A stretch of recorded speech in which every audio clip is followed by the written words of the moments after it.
Welcome to Sacrilegious Discourse. For this is what the Sovereign Lord says. Why do you need prophets to tell people who you are and what you want? If you can justify everything that the God of the Bible has done, then you can justify any of your behavior. A lot of this mentality is trickling into what is now mainstream right-wing Christianity. I am capable of empathy greater than this God of the Bible. This is a Bible that they tell kids. This is the good Lord. This is the good book.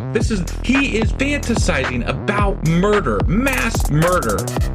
Head over to sacrilegiousdiscourse.com right now to find out how to leave us a review or support us on Patreon.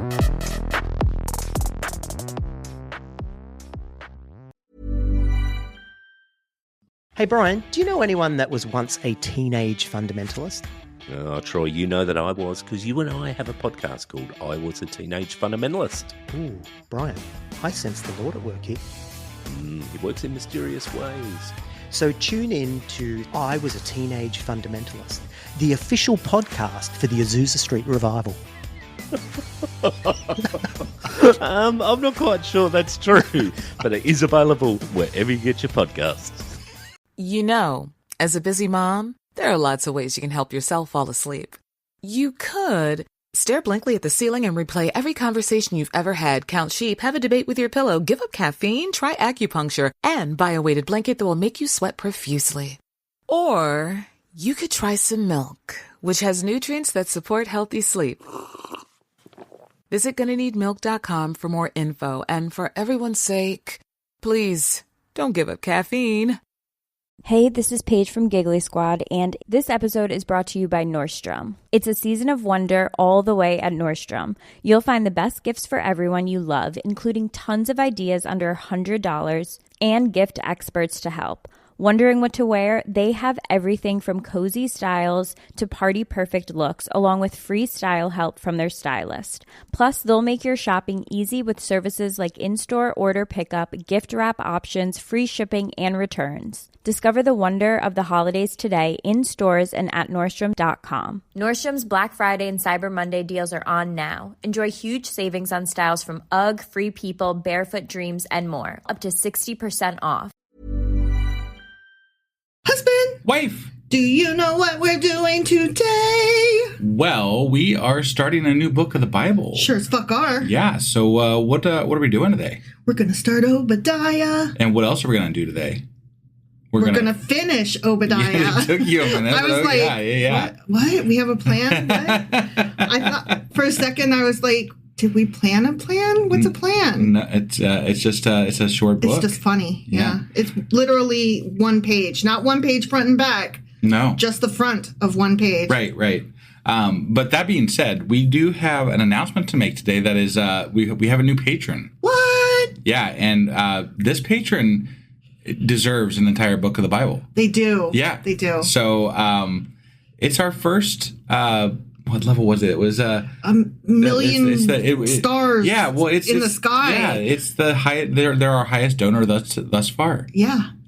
And I just really want to thank Frederick for joining our not our Discord, our Patreon. Yeah, and supported us there. We, this level actually offers our patrons a phone call. So we actually called Frederick today. And had a lovely conversation. He's a wonderful human being. Yeah. No, it was a great conversation. We talked for like an hour, and it was really amazing. And I just want to read something from them that they wrote to when they joined.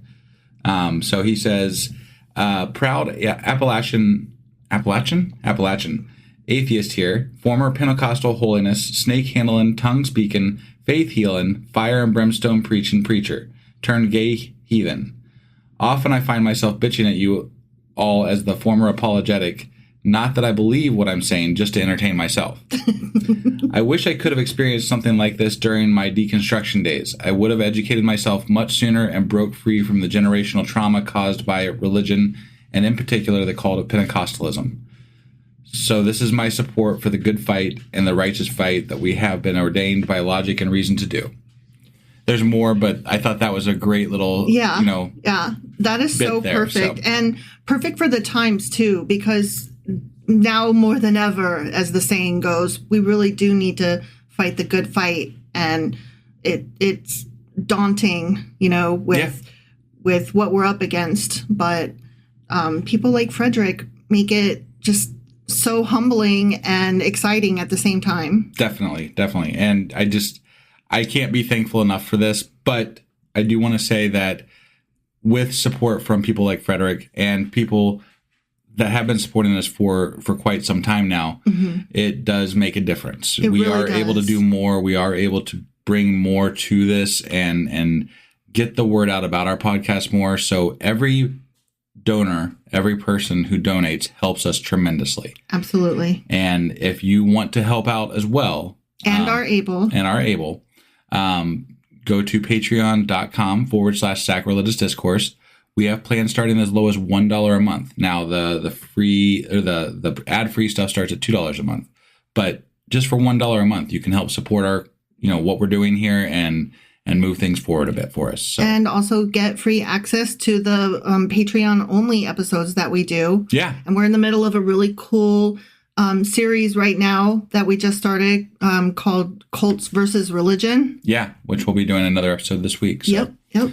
Definitely. So, and if you can't do Patreon, but you really, really want to hear this episode, be sure to join us on Wednesdays at 10 p.m. Eastern on Discord. On Discord for our live, and you can hear it then. Yeah, definitely. So just one last time, thank you, Frederick. Thank you so much, Frederick. Really, very much. And that being said, are you ready to hop into the beginning and end of Obadiah? Sure as fuck am. All right, let's do this. Okie dokie.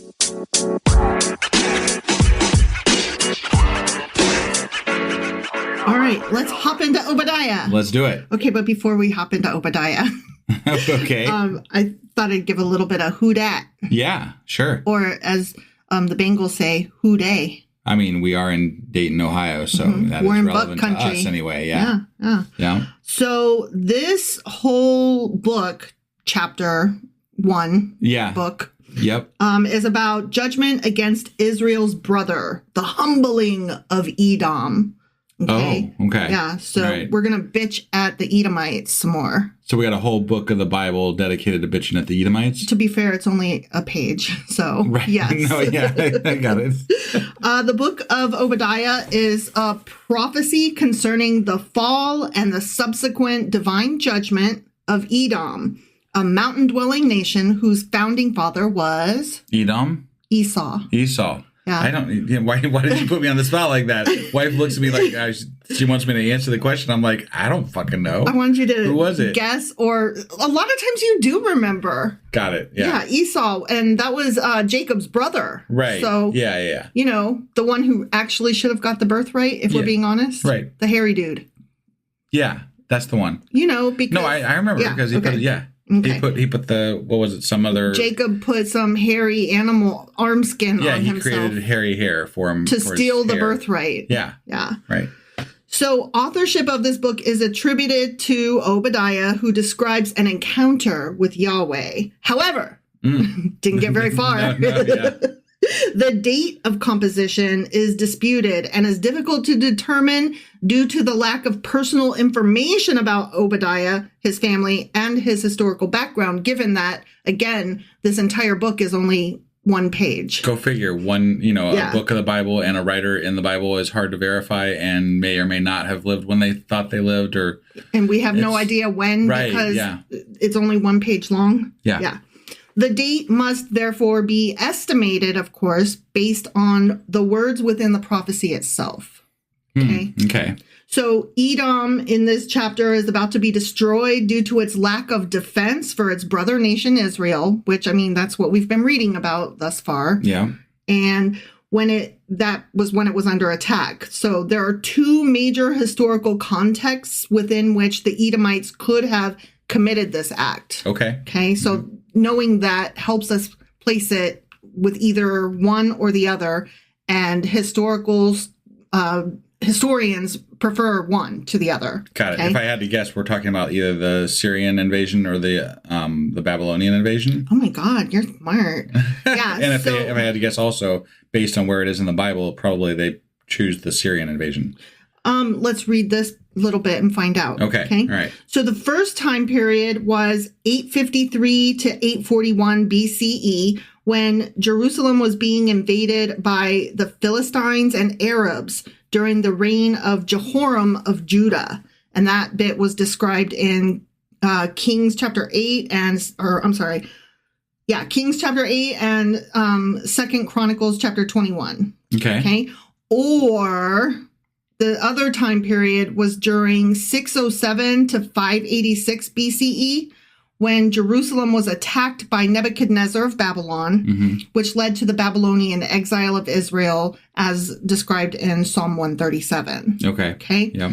The earlier time period places Obadiah as a contemporary of the prophet Elijah. Right. And the later date places Obadiah as a contemporary of the prophet Jeremiah, which scholars agree is the most likely, since Obadiah 1 through 9 actually parallels Jeremiah chapter 49, verses 7 through 22. Oh, okay. A passage that dates from the 4th year of the reign of Joachim. I always say it wrong. In 604 BCE. Okay. So Obadiah 11 through 14 seems to refer to the destruction of Jerusalem by Nebuchadnezzar in 586 BCE. Okay. So that's the guess. Got it. It's more likely that Obadiah and the book of Jeremiah together were drawing on a common source presently unknown than that Jeremiah drew on previous writings of Obadiah as its source. Got it. So it's more likely, what I'm saying is, if Obadiah had been written during that earlier time, then Jeremiah would have been basing his writings on Obadiah. Got it. And that's not very likely. It's more likely, since they parallel each other, that they were written during the same time period, drawing on a similar source. Okay. All right. So there is also a lot of material in Obadiah verses 10 through 21 that would very much have suited Jeremiah. Got it. So that are things that Jeremiah would very much approve of having been written had he, written them himself. Got it. So that's when we think. Okay. Yeah. And I just wanted to give that little intro before we hop into this very not long chapter. Got it. Okay. You ready? I'm ready. Obadiah chapter 1, the only chapter. Yeah. Okay. The vision of Obadiah. Okay. This is what the sovereign Lord says about Edom. We have heard a message from the Lord. Yes, we have, haven't we? I mean, we've All heard of a us. few, a couple in this book. Anyway. We have, yeah. Right. An envoy was sent to the nations to say, "Rise, let us go against her for battle. See, I will make you small among the nations. You will be utterly despised. The pride of your heart has deceived you, you who live in the clefts of the rocks and make your home on the heights. You who say to yourself, who can bring me down to the ground? Though you soar like the eagle, soar like the eagle." So there's something wrong with dwelling in the mountains? The future. That's a bad thing? It seems like it, maybe. Well, I mean, high places. Shy? Yeah. Okay. Sure. Whatever. Though you soar like the eagle into the future and make your nest among the stars, all the stars in the sky. From there, I will bring you down, declares the Lord. Of course he will. Yeah. That's what he does. That's what God does best. I don't like anybody being happy. No. Fuck those happies. Right. If thieves came to you, if robbers in the night, what a disaster waits you. Would they not steal only as much as they wanted? If grape pickers came to you, would they not leave a few grapes? But how Esau will be ransacked, his hidden treasures pillaged. Those fuckers. All your allies will force you to the border. Your friends will deceive and overpower you. Those who eat your bread will set a trap for you, but you will not detect it. Nanny boo boo. I just don't understand.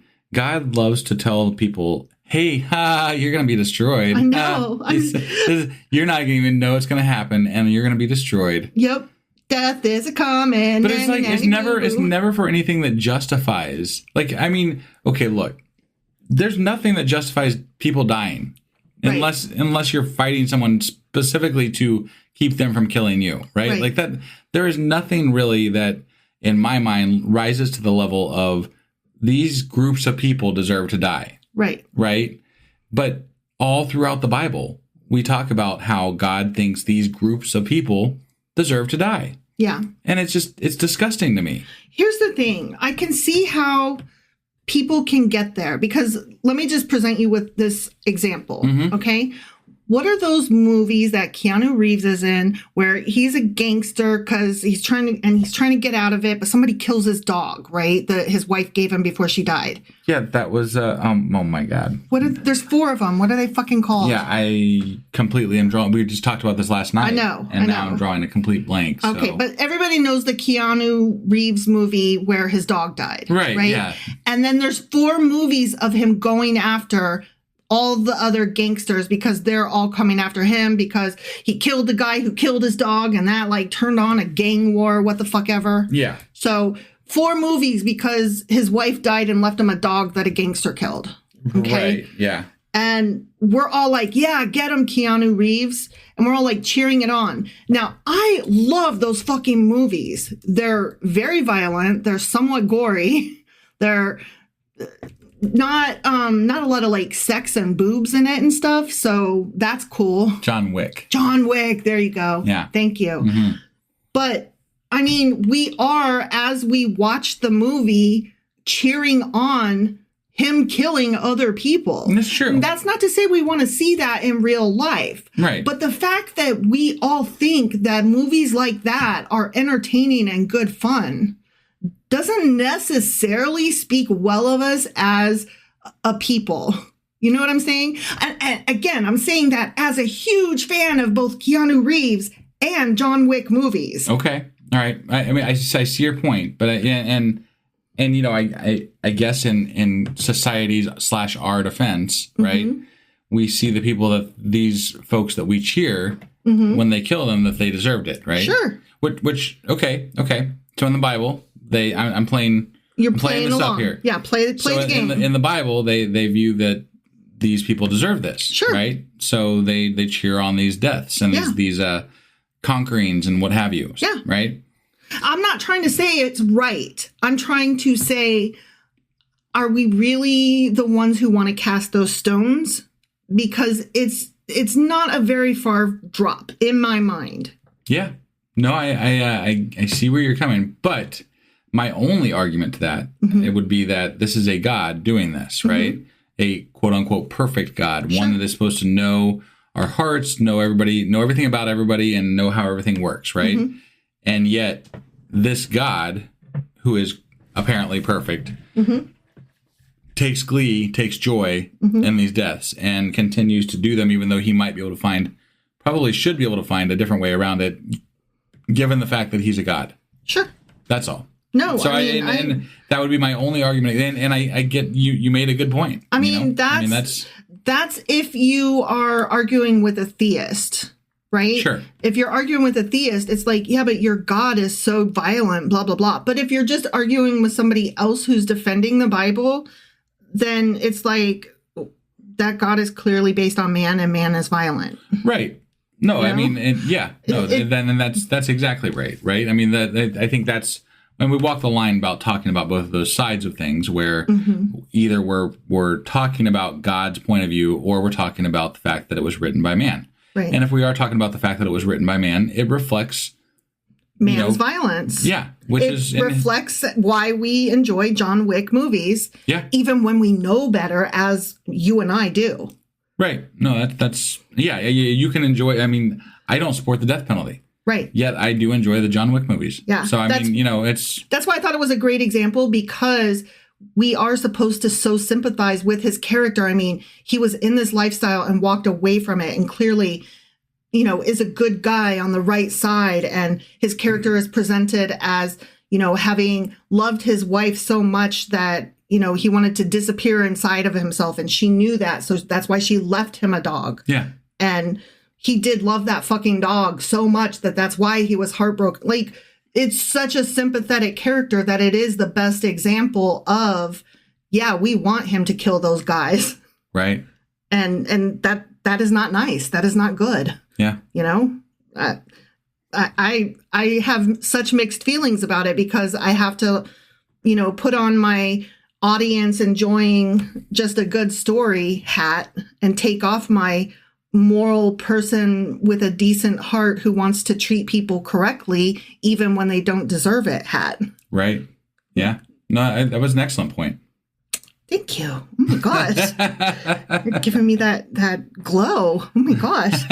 All right. So God continues, you know, this perfect, loving God who is extremely violent. Yeah. In that day, declares the Lord, will I not destroy the wise men of Edom, those of understanding in the mountains of Esau? No, you probably will.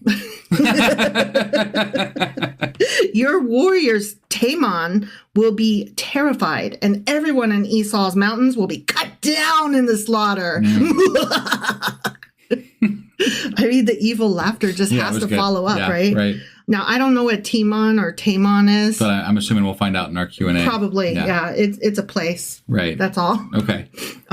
Because of the violence against your brother Jacob, I'm mad at you. Oh, wait. Your brother Jacob, because you were mean to Israel. Right. And didn't help them. Right. You will be covered with shame. You will be destroyed forever.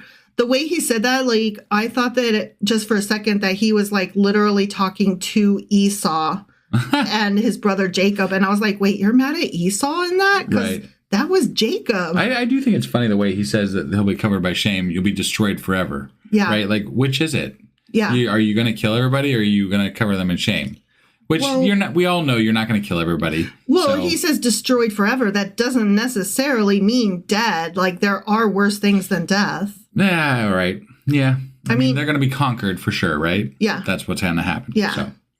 On the day you stood aloof while strangers carried off his wealth and foreigners entered his gates and cast lots for Jerusalem, you were like one of them. Yeah. So, like, not only did you let the bad guys take the city, that is your brother, you helped. You looted them too. Yeah. You fuckface. Yeah. I mean, yeah, that's not nice. No. But, you know, but then you have to ask, but what did Israel do to Esau or Edomites? You know, come on. Well, I think we talked about this whenever we were talking about the whole Babylonian invasion before, and that's that there's this large power coming down on these people, right? And the groups that decided to side with them, do you really blame them? Like, I mean, I don't know enough about it. I'm going to say no, though. Right. Well, I mean, if your options are be destroyed and enslaved or join, you know, I don't know how bad you can feel about the choice that someone makes in that moment, you know? Right. Like, you have an option of living or dying, essentially, or being enslaved. I mean, to a more modern and lesser violent degree, it's like looking at somebody who is who was a draft dodger and didn't want to go to war and fight in Vietnam, but you know, didn't want to sell their soul. But we look at them now and we're like, okay, during that time, you're giving me that look, and I fucking hate it. I hate it. I don't know where you're going with this. I'm trying to tell you. Okay, get the look off your face. All right. So, the point I'm trying to make is somebody has choices, right? And their choice is to go one way or the other way, and then be judged in history forever for the choice that they made. Right. And like during the time, everybody looked at the draft dodger as the piece of shit. But now we look back and we're a lot more sympathetic and we're like, Jesus, I don't want to, you know, go over and fight. Ugh. Yeah. Especially now that we know, like, it's very public knowledge that it was not a good fight. It was not our fight. And, you know, there was no winning that fight. Yeah, it still wouldn't be taken well in the, like, if you were a politician running for office, though. Yeah. So it's still not looked on great, but it by does, the common man, it does, yeah, it does have a, yeah. Like, by the common man who might be in that guy's pants and have to make that choice. Do you want to go over there? No, you don't, do you? That's why you didn't fucking enlist, right? Right. Like, I guess to that degree, everyone who didn't enlist has been a draft dodger, right? Otherwise, you would have enlisted, right? Not necessarily. I'm just but saying, no. like, we could take that to that. Sure. That would be my argument. If somebody was coming down on me, like, well, you didn't fucking serve in the military either. Why are you coming down on me, asshole? Right. You know, that would be my response. Sure. But the point I was trying to make is we're judging this nation way later, and you're asking the right question. Like, what were the choices, though? Right. And that's the point that I was trying to make about, say, a more modern example that is not the same, but is a person facing choices. Got it. And being stuck in, you know, what am I going to do? Sure. You know? Yep. All right. Not the best example, but it was what came to my mind. I didn't know where you were going with it. That's all. That's why I'm sorry. But your face was like, you're dumb. No. It was. You were I giving just didn't know where you were going with it. I know, and your face was like, you're dumb. No. Okay. Well, if you say so. You should not gloat over your brother in the day of his misfortune, nor rejoice over the people of Judah in the day of their destruction, nor boast so much in the day of their trouble. So stop. Stop boasting. And all that boasting is so boastful. Right. We hate that, don't we? Yeah. You should not march through the gates of my people in the day of their disaster. Don't do that. Don't do that. Nor gloat over them in their calamity in the day of their disaster, nor seize their wealth in the day of their disaster. Basically, so stop. Don't do the things in the day of their disaster. You can do them on a different day, though. Yeah. Totally. Tuesdays are good. Tuesdays. Every other Tuesday. You should not wait at the crossroads to cut down their fugitives. Oh, my God. Nor hand over their survivors in the day of their trouble. Wow. Okay. Anyway.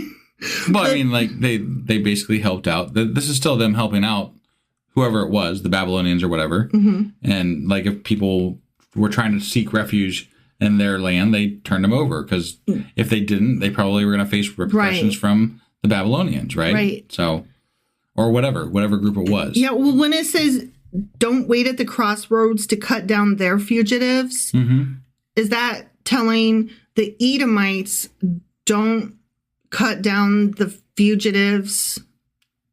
Hold on. I'm trying to understand who he's talking to. He's talking to the Edomites. I know he's talking to the Edomites. I'm trying to understand, what does cut down their fugitives mean? Who is there in that pronoun? The Israelites. So the Israelites have fugitives? I don't understand. Cut down people running from the fugitives in this light might just be people running from the Babylonians who were trying to capture them. Okay. Because they were killing and capturing the Israelites at the time. Right. And if they ran away from being captured and taken into exile, these might have been considered fugitives because they didn't allow themselves to be taken into exile.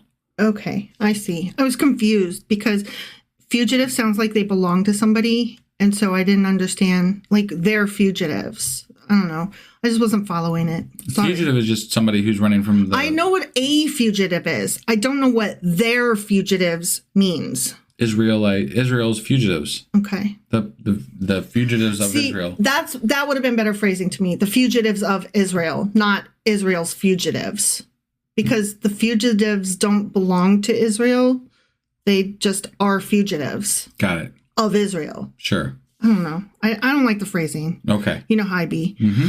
The day of the Lord is near for all nations. Oh, that's a bad day from what I understand. I'm just putting that out there. From previous books that we read. Yeah, I'm just putting it out there. Yeah. As you have done, it will be done to you, bitch. Okay? Your deeds will return upon your own fucking head. Okay? Yeah. I'm gonna get you. Okay. Just as you drank on my holy hill, so all the nations will drink continually. They will drink and be as if they had never been? Question mark? What? Yeah, I don't know. I'm not following that. I do want to say real quick here, though, that God allowed Israel to be conquered, right? And all Edom did was allow Israel to be conquered. Right. You know, that's funny. Kind of equal there, if you ask me. Like, we were just following your example, God. I'm just saying. What? You know? We can't win. Jesus Christ. No, that's later. I know, right? I wasn't even there. Right. God, Ghostbusters never fails me. All right. So anyway, everybody's drinking something. I don't really know, but it's going to be like they would never been. Sure. Right. But on Mount Zion, will be deliverance. It will be holy, and Jacob will possess his inheritance. Jacob will be a fire, and Joseph a flame. Esau will be stubble, and they will set him on fire and destroy him. Boom. There will be no survivors from Esau. Esau is on fire. I don't think that's a good use of that song. Okay. No, sorry. But actually it was pretty good. Yeah. All right. No survivors. Esau's dead. Mm-hmm. The Lord has spoken. People from the Negev will occupy the mountains of Esau, and people from the foothills will possess the land of the Philistines. They will occupy the fields of Ephraim and Samaria, and Benjamin will possess Gilead. Yeah, the Israelites, they're going to possess it all. Mm-hmm. Everybody, you all are fucked, and God's people win. The end. Yeah, God's people win. Not today, but like later. Yeah. Like every chapter is either God's people win or God's going to kill his people. Right. Or God's people win, but they got too prideful, so God's going to kill his people. But I couldn't, anytime we've ever talked about Edom or any of these other groups that were like allowing for the Israelites to fall, I'm like, but God literally let them fall. Right. And what? Yeah. That doesn't make any sense. Please don't let me be chosen. Right? Yeah, there's just no right answer ever. This company of Israelite exiles who are in Canaan will possess the land as far as Zarephath. Sure. The exiles from Jerusalem who are in Sepharad will possess the towns of the Negev. I don't know what Zarephath is, but Sepharad is Spain. Ah, okay. Just so that, you know. Got it. I looked that one up. Sure. Or what I mean to say is that one was in the notes. Got it. But I don't know what a Zarephath is. Okay. So I'll have to look that up. Sure. Okay, last one, and then we're done with the book. Ready? Yeah, I'm ready. Okay. Deliverers will go up on Mount Zion to governor the mountains of Esau, and the kingdom will be the Lord's. The end. Bye, Obadiah. Yeah, that was it. Yep. Apparently Esau's screwed. Yep. That's pretty much what that one says. Fuck Esau. Yeah. Fuck those fuckers in Esau. We don't like them. Fucking Edomites. Yeah. Edomite sandwich. Yeah. Well, hey. What? Edomite sandwich. I love it. It just made me think of Vegemite. Yeah. I don't know what else to say really though. I mean, is there anything? It sounds like, this book sounds like every other, book where we were talking about the Babylonian exile. More or less, except we're talking about Edom now. And it's just one chapter. And it's just one chapter. Right? So. Yeah. I don't know that there was anything real exceptional about it. There will be a little bit that I cover in the Q&A and wrap up. These books at the end of the Bible, at the end of the Old Testament, are kind of like, they're anticlimactic and like add-ons. Right. And that's fine. Yeah, it is what it is. And we're getting ready to get into the New Testament soon-ish. Right. So we're going to get excited. And New Testament ends in Revelation. Yeah. It's got a bang. I know, but I think before we start the New Testament, hadn't we talked about wanting to do the the stuff that doesn't go in the Bible that was left out? Yes. The apocryphal texts. Yeah, that and the stuff. Things like that. Yeah. Right. Like the Dead Sea Scroll kind of things. And that stuff. Dead Sea Scrolls doesn't necessarily... Yeah. So I said some of it, not all of it. Okay. It's just the Dead Sea Scrolls were a bunch of it's the Bible essentially. I know. Just it had some other, but not all of the things that were found in the Dead Sea Scrolls were included. Right. So that's the ones. That's the ones we want to cover. Yeah. Yeah, for sure. Yeah. All right. So that was Obadiah. Sure as fuck was. Which was the 31st book of the Bible. I'm glad you're keeping count. And we're now done with that one. Well, so we're moving on. We have our special episodes, like we have the wrap up and the contradictions, which I don't know how many there's going to be. It might be really. We might have to. Yeah, this is going to be really short, probably. Yeah, we might have like a 30-second little episode where I'm like, well, I'm sure we'll find some contradictions. We'll find something. Yeah. All right. We'll see you then, guys. Bye.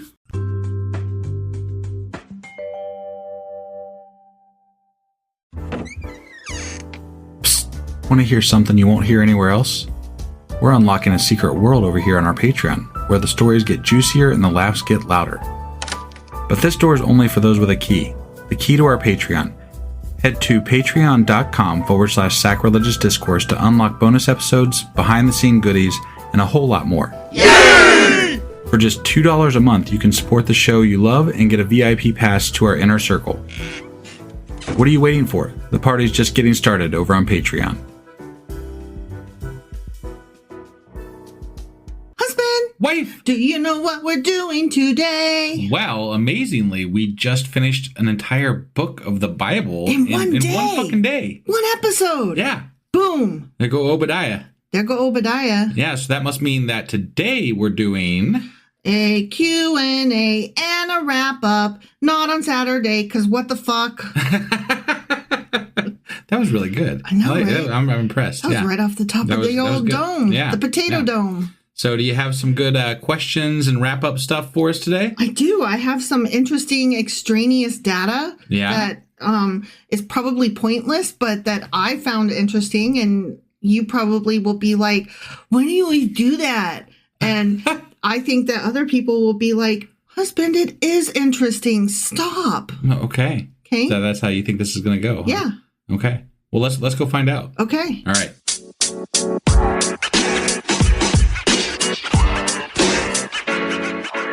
All right, let's talk about this book of Obadiah. Okay. So normally I would go back over the intro stuff, but that was yesterday. Yesterday. Right. Yeah. Yeah. So I'm just going to do a quick recap in that it's a guy named Obadiah who may or may not have actually existed. There were like 7 other Obadiahs in the Bible mentioned. Okay. And it may have been one of them or it may have been none of them. I see. Okay. Okay. And this whole book is exactly one chapter, which takes up the front of one page. Right. And is only like 21 verses. Yeah. So it's really fucking short. Pretty fucking short. Right. And it is about judgment against Israel's brother Edom or Esau. Right. Okay. Yeah. Whom the Edomites descend from. Right. Okay. Yep. So the book of Obadiah is a prophecy concerning the fall and the subsequent divine judgment of Edom, a mountain-dwelling nation whose founding father was Esau. Got it. Okay? Yep. So we start with Edom's sin and God's judgment against them. Okay. And before we even hop into the first verse, though, let me just let you know, the Hebrew name Obadiah means worshiper of Yahweh or Yahweh. Sorry. Worshiper of Yahweh or servant of Yahweh. Oh, that's convenient. Which is like actually kind of synonymous, worship and servant. Right, yeah. And fear trodden bendy boy. The really apt names that these prophets have make me think that they weren't actual people. Well, maybe. I'm going to push back on that because there's a lot of people alive today who name their kids like some really weird things. Sure. Like, did you hear the one about the people who they named their daughter Khaleesi, but then they couldn't get any ID for her because they were like, that's not a real name. And they were like, the hell you say? Yeah. I didn't hear about that, no. I want to say it was like somewhere in England or Ireland or Scotland or something like that. And they were like, no, it's a name because we said so. Right. And, Elon Musk over there in America named his kids something like XZ241 or whatever the fuck. Right. Yeah. Get over it. Yeah.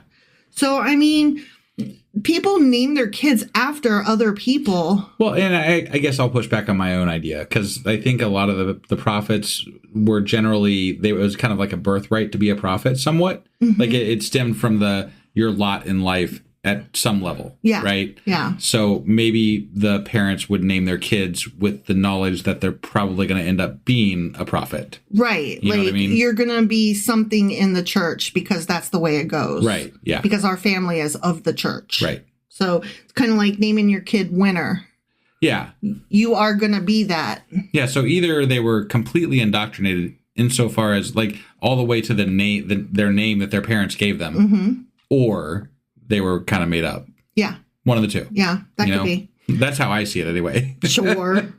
Well, let's talk about the Edomites a little bit. Yeah. They were the people descended from Esau, the son of Isaac and Rebekah, and the brother of Jacob. Okay. That story was all talked about in Genesis chapter 25. Right. You know, the twin that was supposed to have the birthright, but Jacob, the son of a bitch, Right. ends up being like the sympathetic good guy. Like we're supposed to like be like, yay, Jacob. And I'm like, but you were a rat fuck from the day one. Yeah. You know? He was kind of an asshole. It struck me again as I was like studying this, like, wait, you actually weren't the good guy like ever, but you're the main character that we're supposed to like, oh yes, we are talking about Jacob's story. Yeah. Like poor Esau still, you know? But Esau got fucked then and he's getting fucked now. Yeah. Yeah. So, you know, justice for Esau is what I'm going to say. So Esau was nicknamed Edom, which means red. And we talked about that at the time because dude had red hair. Okay. All right. Yeah. And we talked about that way back in Genesis. That was something that I brought to the table. I vaguely remember that. I didn't remember it till I read it and I was like, oh yeah. Right. So Esau eventually settled in the area of Mount Seir and absorbed a people known as the Horites. And that was discussed in Genesis chapter 36. Okay. When Israel came out of Egypt and wanted to pass through the land of the Edomites to enter into the promised land, right. the Edomites wouldn't let them. Yeah. And probably because Esau was like, no, fuck you, Jacob. Yeah. You have my birthright. Like, go around. Right. You know, you don't get to have everything. So that was described in Numbers chapter 20. Sure. Okay. The Edomites opposed Saul and were conquered under David and Solomon. And that was covered in 1 Samuel, 2 Samuel, and 1 Kings. Okay. In the days of King Jehoshaphat of Judah, Edom joined with Moab and Ammon to attack Judah, but the Lord fought for Judah and defeated them. And that was described in 2 Chronicles. Okay. Then the Edomites successfully rebelled against King Jehoram of Judah, and that was in 2 Kings. Oh, but King Amaziah of Judah brought them back under subjugation. Womp, womp. Man. That was again in 2 Kings. Right. The Edomites again attacked Judah in the days of King Ahaz in 2 Chronicles. And the Edomites fought side by side with the Jews in the rebellion against Rome in AD 66 to 70 and were crushed by Rome, never to be heard of as a people again, which rendered the predictions of Obadiah chapter 1 verses 10 and 18 true. And I'll read those verses. Sure, but the timing is, and the manner in which it happened is kind of questionable. I don't want to hear your shit. Because they were fighting with the Israelites. Yes, but listen. Okay, I'm listening. So verse 10 of Obadiah reads, because of the violence against your brother Jacob, you will be covered with shame and you will be destroyed forever, you know, someday. Yeah, sure. And that someday came true when it happened. When they were helping the Israelites. Yeah. Okay. In the 80s. Yeah. That makes no fucking sense. Oh, you just stop now. Okay. The Bible's always right, good, and true. No. Okay, and verse 18 reads, Jacob will be a fire and Joseph a flame. Esau will be a stubble and they will set him on fire and destroy him. There will be no survivors from Esau. The Lord has spoken. I see. You know, trash. Uh-huh. And then guess what? Several hundred years later, it happened. Wow. That was more than several hundred. It was like going on over 500. What? Yeah. Okay. No, you're right. Yeah. You're right. Sorry, I had to math it. No, Right, you're right. Yeah. All right. So verse 3, we're going back to the beginning of the book now. Okay. Verse 3 and 4 read, the pride of your heart has deceived you, you who live in the clefts of the rocks and make your home on the heights. You who say to yourself, who can bring me down to the ground? Though you soar like the eagle and make your nest among the stars, from there I will bring you down, declares the Lord. I'm assuming this is because they lived around where Mount Seir is. It was very mountainous land. And, Yep. Okay. We're going to talk about that because that city is fucking cool. Is it? Yeah. And that's what I'm bringing to the table as my extraneous data. Okay. So the Edomites didn't have all that much to be proud of, according to, you know, the people who didn't like them. Yeah. Yeah. The apologist who wrote the note that I'm reading from. That's not very trustworthy, in my opinion. No. Okay. No. I, again, sourced this from more than one place, but there was an apologist that was like, they didn't have that much to be proud of. They were a small, relatively poor and insignificant nation. So insignificant that they were named in the Bible, and they were the brother of Jacob and Israel. Right, yeah. Very insignificant. And they were powerful enough at one point that they stopped the Israelites from going through their land. Very insignificant. Right, Okay? yeah. Yet, what they could be proud of, they were. And they had some shit to be proud of. Okay. They were not actually insignificant. Well, I mean, as you were saying that, I guess my thoughts went immediately to like the Native Americans, right? And like how they could be considered insignificant in today's society, right? As far as the quantity of and how they've been treated and where they've been subjugated to live and all this, right? Sure. But they have a lot of pride. They have a lot of, And they have a lot to be proud of. They have a lot to be proud of. Yeah. Right. So, I mean... It's all in the eye of the beholder. And right. Who's telling the story. Exactly. And that's I don't like the way this is that apologist decided to, phrase that. Yeah. Totally agree. So they lived in an area of great natural fortifications and strength. So they boasted about the clefts of the rocks around them. Sure. Okay. Enclosed by towering rocks and watered by a perennial stream, their city controlled the main commercial routes which passed through it. Oh. So they were not insignificant. Right. Sounds like they actually had a lot of power, maybe. Yeah. The commercial routes that passed through it led to Gaza in the west, to Damascus in the north, to important cities on the Red Sea, and across the desert to what we now call the Persian Gulf. So they were a major hub. So fuck off. Their city not only served as a trading hub, but also possessed the advantages of a fortress, because of where they were located with the rocks and the caves, right? Yeah, sure. So the Edomites also, those bitches, they boasted about their secure defenses. The ancient city of Petra. This is so cool. I'm just like wowed out over this, okay? The ancient city of Petra, once the capital city of Edom, known as Sela or Salah, I'm not sure, had amazing defenses. It is a city carved into the rock, accessible by a narrow canyon almost a mile long. At the end of the canyon, there is a spectacular city carved in stone and seemingly incapable of being conquered by any army. Wow. Petra is the Greek word for rock, and it has the same root as, petrified. Right. Like petrified wood, petrified forest. Sure. Petrified meaning scared stiff. Right. That kind of thing. Sure. So Petra, that city of rock, is a historic and archaeological city in southern Jordan. Famous for its rock-cut architecture and water conduit systems, Petra is also called the Rose City because of the color of the sandstone from which it is carved.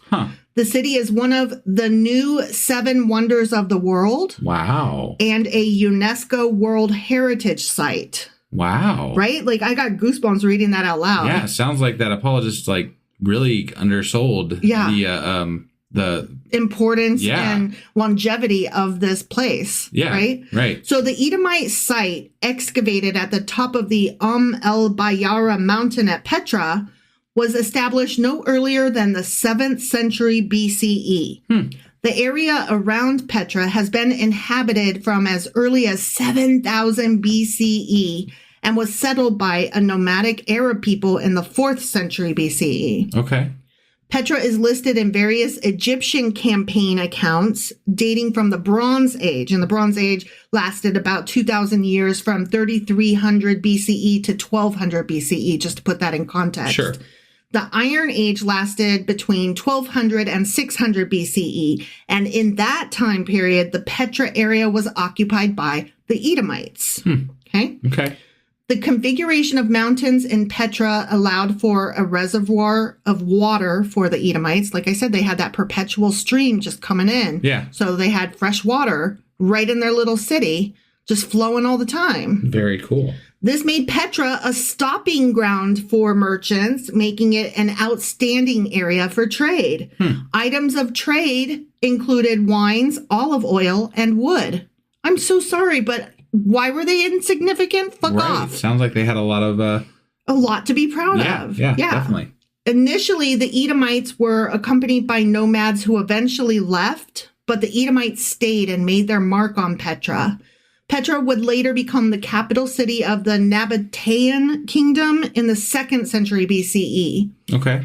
The Nabateans invested in Petra's proximity to the incense trade routes by establishing it as a major regional trading hub, which gained them considerable revenue. Unlike their enemies, the Nabateans were accustomed to living in the barren deserts and thus were able to defend their kingdom. They were particularly skillful in agriculture, stone carving, and rainwater harvesting. Petra flourished in the 1st century AD, but fell to the Romans, as we've already said, in 106 AD, but annexed and renamed it as Arabia Petraea. Okay. You know, as the Romans do. Right.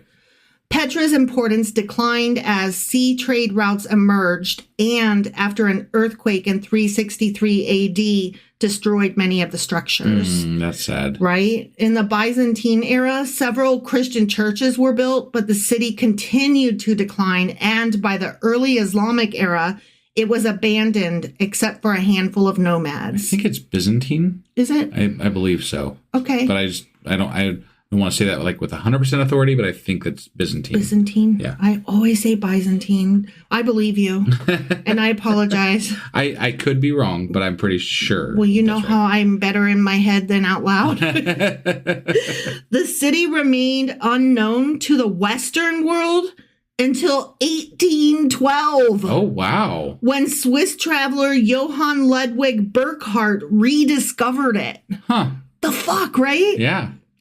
Local folklore says this city was created by the wand of Moses when he struck the rock to bring forth water for the Israelites. Oh, wow. And is where Moses' brother Haran, or Aaron, is buried at Mount Hor, known today as Jabal Haran or Mount Aaron. Wow. Right? Yeah. The Wadi Musa, or Wadi of Moses, is the Arab name for the narrow valley at the head of which Petra is sited.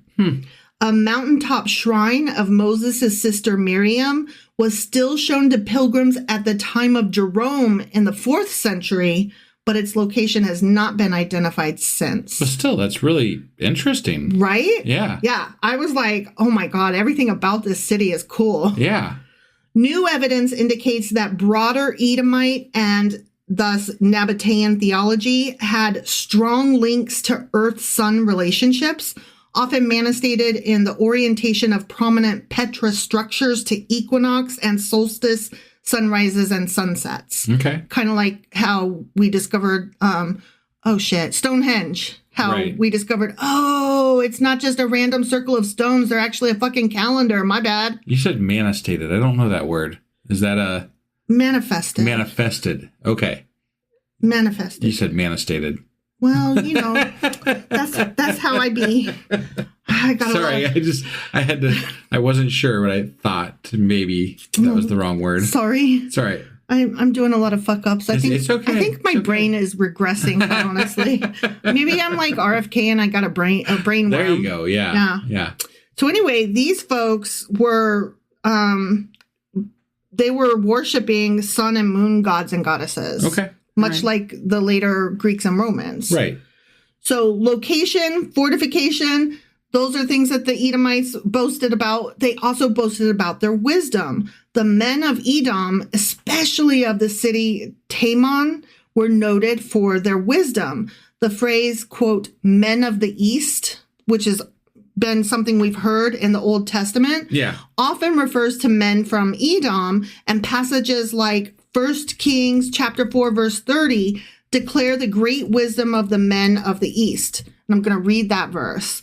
Solomon's wisdom was greater than the wisdom of all the people of the East and greater than all the wisdom of Egypt. So that's who they were talking about, these Edomites. Okay. Like, I had no idea. Yeah. And then also in Jeremiah chapter 49, verse 7, it says, concerning Edom, this is what the Lord Almighty says. Is there no longer wisdom in Taman? Has counsel perished from the prudent? Has their wisdom decayed? So, I mean, they were very much known for their wisdom, and I guess that's why they boasted about it. Right. You know, insignificant, huh? So location, fortification, and wisdom were all sources of great pride for the Edomites. Okay. And then they got in trouble for being too awesome. Yeah. And not letting son of a bitch Jacob people travel through their land. Right. Like, that's what this really was about, I think. Yeah. Oh, yeah. No, I mean, they were seen biblically as an enemy of the Israelites and Jacob. But if we look back to the very fucking beginnings, I'm kind of on Edom's side. I would like to hear their story. How about that? No, I think that's the part that's when you read strictly from the biblical perspective, is that you're missing out on the stories of these other groups of people that existed and had their own stories. Right. That's the part that you miss out on.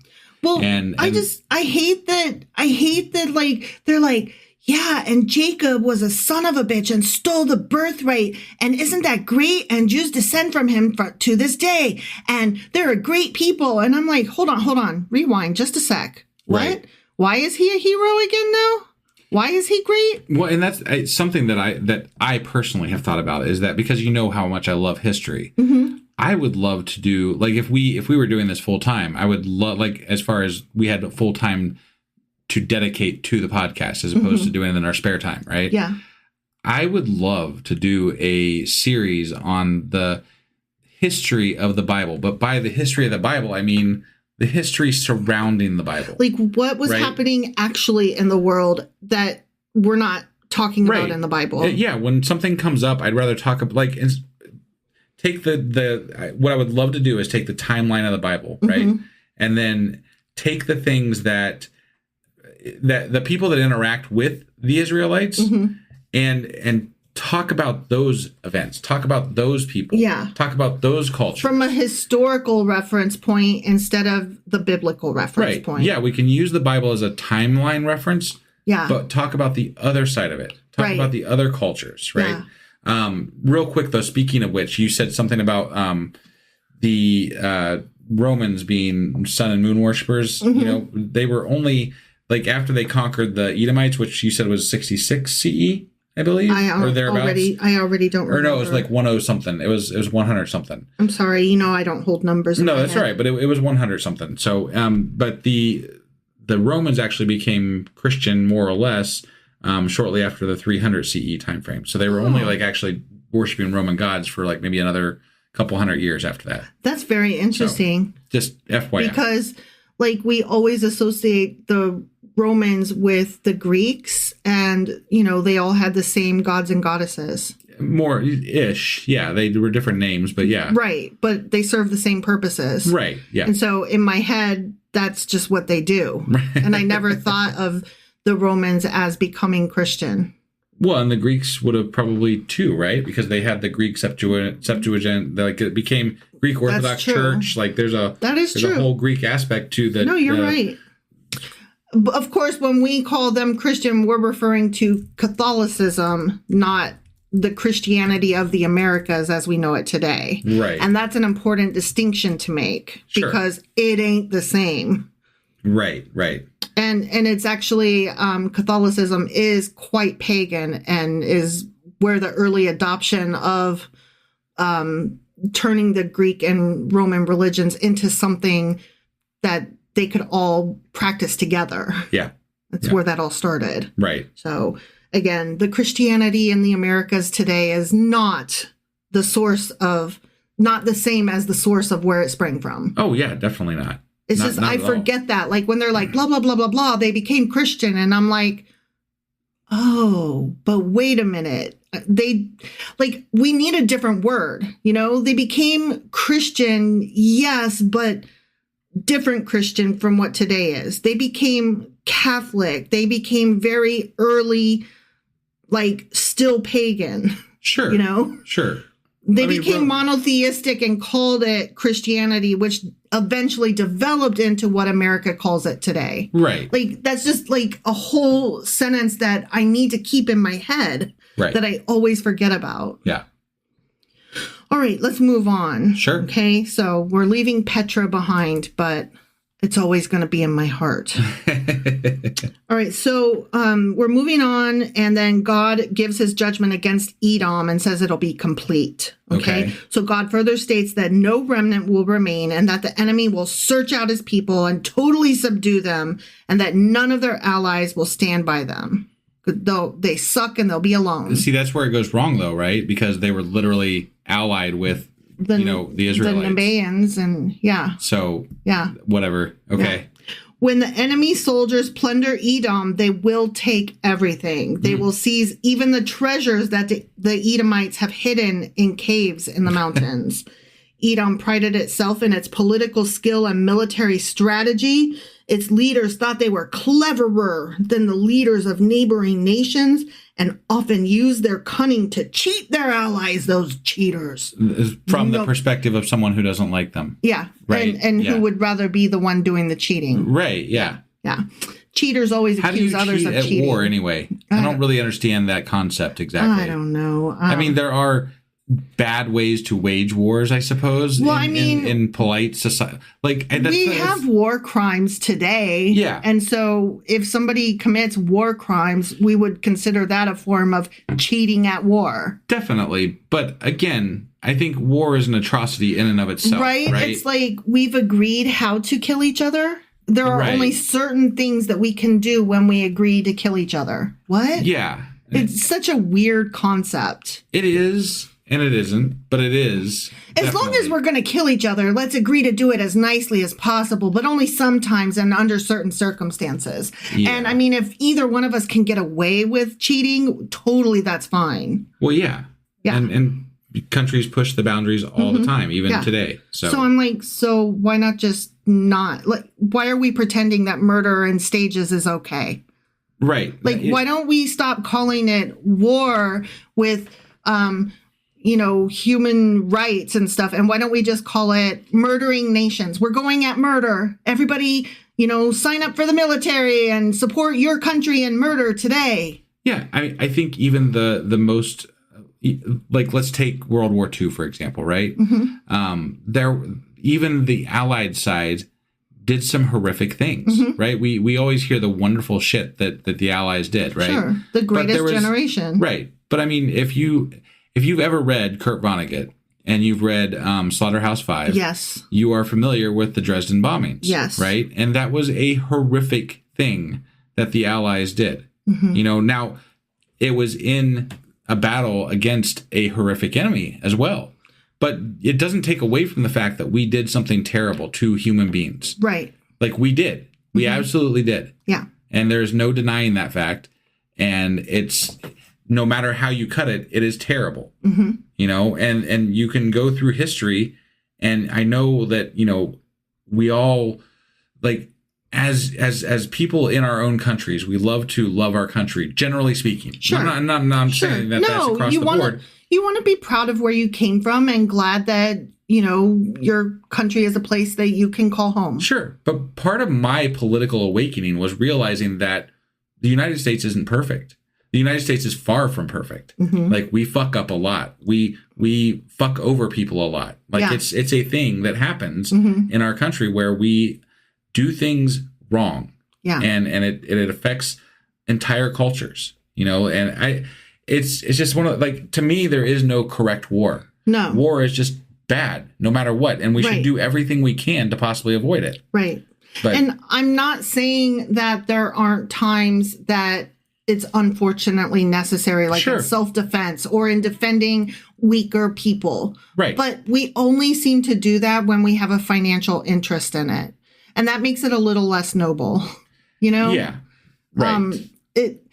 And I don't know. We're getting off topic here. No, definitely. But war's bad. War's bad. So it's just, I understand that it's going to happen, but let's not sugarcoat it. It's not good. It's bad. There's murder. We're killing each other. I do feel like countries are a little bit too eager to do it. Yes. As a general rule, there is way too much war in the world. Yes. In my opinion. No, I don't think that's an opinion. It's literally it's anti-evolutionary going-ons. Right, whatever the word is. I'm speaking off the top of my stupid potato head here, okay? But it's literally the opposite of the primary directive of creatures, not just humans, but all animals. Right. We want to live as a species. Yes. Therefore, we shouldn't kill each other. Right. Like, that's just The anti-science. social contract that we have with each other not to murder each other. It's not just the social contract. It's the evolutionary contract. Right. We're supposed to eat, fuck, and procreate. Now, you could argue, if we're going with evolutionary and societal, right, that there are diminishing resources, so that therefore it makes sense to go to war at some level too. And pandemics fall under that too. It's the way of earth cleansing itself and making resources available without. There's lots of ways to argue this, but my end goal, my end point of view is always that killing people is bad. Yeah. It's an atrocious thing to do. And I don't care how you justify it to me, you can't. Right. It's not going to be justified. Right. Either you're killing people. The whole peace through strength no. I'm not okay with it. Right. Like you're trying to put a smiley face on a murder. Sure. And it doesn't work for me. Right. So, okay, moving on. Yeah. So they cheated their allies at war, whatever that means. Their shame and defeat will therefore be all the greater when they discover that some of these neighboring nations whom they thought were trusted allies have betrayed them and helped bring about their downfall. But that's not how it ended up, though. No. Okay. No. I just double checking. Those fucking Edomites. Yeah, right. I'm telling you, justice for Esau. Okay? Right. So then I'm going to read verse 9. Your warriors, Tamon, will be terrified, and everyone in Esau's mountains will be cut down in the slaughter. So Esau's mountains is Mount Seir. Okay, that's what we're talking about there. Yeah. Okay, so then we talk about why judgment is coming against Edom, as if we haven't already, said enough. Right. Obadiah explains why God will punish Edom so severely. When the Babylonian armies attacked and plundered Jerusalem, Edom did nothing to help its brother nation, instead helping the attackers. So glad were they to see Jerusalem plundered, even joining in the plundering themselves. Worse, they helped the Babylonians capture Jerusalem by cutting off the escape route of those who tried to flee. Wait, now we're back to Babylon conquering. So it's not when they were still around and allied with the Israelites in whatever time frame that was when they were fighting the Romans. Right. We're now back to this is where I struggle with the things that apologists put together, right? So they're like, no, it's this thing. No, wait, it's that thing. Wait, it's probably, I don't know, both of those things. Obadiah was, we think, written during the Babylonian exile. No, I get it. The thing that we were talking about with the Romans, that was facts that I threw in later that are outside of the Bible and Bible curriculum. Because they never got fully conquered. Right. They never got fully destroyed. They did not get destroyed until they teamed up with Rome or whatever. Right. So that was way later in the AD. Right. Or no. They teamed up with the Israelites. Yes, and got conquered by Rome. Right. My bad. Sorry. Yes, thank you. Yeah. All right, so moving on, we're going to talk about the deliverance on Mount Zion and a promise of judgment against Edom. Okay. We keep making this promise. It's coming, judgment coming. Okay. God then expands on their particular offense and threatens them with speedy recourse, which doesn't seem very speedy to me. In the day of the Lord, God will intervene in human affairs and punish sinners according to their sins. The Edomites celebrated their plunder of Jerusalem by holding wild drinking parties among the ruins of the temple on Mount Zion. They, as well as Jerusalem's other enemies, will now be drunk in a different way. They will drink the cup of God's wrath. Oh, no. Until, unable to stand any longer, they will stagger and fall. I see. Okay? Yeah. So God will use Israel to bring judgment against Edom. Got it. Is what we're about to talk about here. Okay. And I'm like, whatever. Yeah. The Babylonians accordingly subdued the Edomites and expelled them from Arabia Petraea, of which they never afterwards recovered possession. And I'm like, got it. If you say so. Having punished Jerusalem's enemies, God says he will release his people from captivity and bring them back to their homeland. He will restore holiness to Mount Zion, but send a fitting judgment upon Edom. He will destroy Edom as a fire burns up a field of dry grass. From Jerusalem, the reestablished Israelite nation will expand south into Edomite territory, west over Philistine territory, north over its own territory that the Philistines had seized, and east across Jordan to retake former territory there. Captives will be taken from various camps in foreign countries and resettled permanently in their own land from Phoenicia in the north to the Negev in the south. So I'm going to read verse 18. Okay. Jacob will be a fire and Joseph a flame. Esau will be stubble and they will set him on fire and destroy him. There will be no survivors from Esau. The Lord has spoken. I already read that earlier, but I'm wanting to reference it again. Got it. Yeah. After their return from captivity, the Jews, called here the house of Jacob and the house of Joseph, did break out as a flame upon the Edomites. They reduced them into slavery and obliged them to receive circumcision and to practice the rites of the Jewish religion.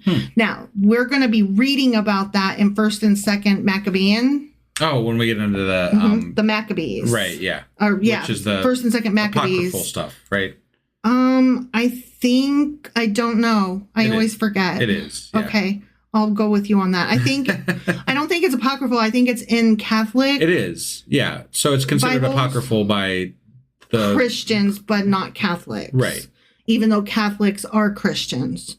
Sort of. Yeah. Yes. Ish. Right. Sort of. I mean, they are. They consider themselves Christian. Right, but Christians wouldn't consider Catholics Christian. They do, exactly. But they don't. They think that they are paganish Christians. Right, yeah. But they still are better than heathens like you and me. Sure. Because at least they believe in one God and that Jesus is his son who died for their sins or whatever and came back to life, whatever, however that goes. Right, right. All right. So I'm going to read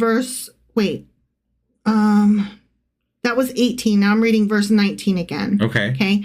People from the Negev will occupy the mountains of Esau, and people from the foothills will possess the land of the Philistines. They will occupy the fields of Ephraim and Samaria, and Benjamin will possess Gilead. Okay, so in this and the following verse, which I'll read in a moment, the prophet shows the different districts which should be occupied by the Israelites after their return from Babylon. Okay. So he's like, after you return from Babylon, you guys are going to retake all these lands. Got it. And I don't know that actually happened. Right. But yeah. God says it will, and these people believe it. Sure. Edom lay to the south, the Philistines to the west, or Philistines, I always get that wrong. Ephraim to the north, and Gilead to the east. Those who returned from Babylon were to extend themselves everywhere. Got it. Okay? Yeah. Okay, so verse 20 reads, this company of Israelite exiles who are in Canaan will possess the land as far as Zarephath. The exiles from Jerusalem who are in Sepharad will possess the towns of the Negev. And remember, I was like, well, I think Sepharad is the Hebrew word for Spain, but I don't know what the hell a Zarephath is. Yeah. So Zarephath is also Sarepta, a city of the Sidonians, mentioned in 1 Kings. Yeah, I think the Sidonians were the ones that chopped the cedar trees and stuff, if I recall correctly. I believe so. So they will possess the whole city of Phoenicia, called here that of the Canaanites, is what is being said. Got it. Okay. Yeah. There was some argument about whether Sepharad actually means Spain. When I was reading it just from the historians and scholars, it was just, that's Spain. But then when I was reading it from the Christian apologist sources, they were like, we don't know. It might be France. It might be Spain. It might be, and they named a bunch of other countries, but those are the only two that stuck in my brain. Got it. But I was just like, okay. Well, so, Spain then. Right. But it sounds like maybe that is because there was never any evidence of that happening, probably. And they're like, we don't know what it, like if they don't know, then it could be explained away, right? I guess. I don't know. The historians and scholars are the people I'm going to trust, not the apologists who just right. Shit Well, that's out what I'm ideas. saying. Like the apologists would, if it never happened, they're going to be like, well, we don't know what that means exactly, right? But then the scholars would be like, yeah, that's Spain. Yeah. Like, we studied Hebrew, and that's what that means. Right. So go fuck yourself.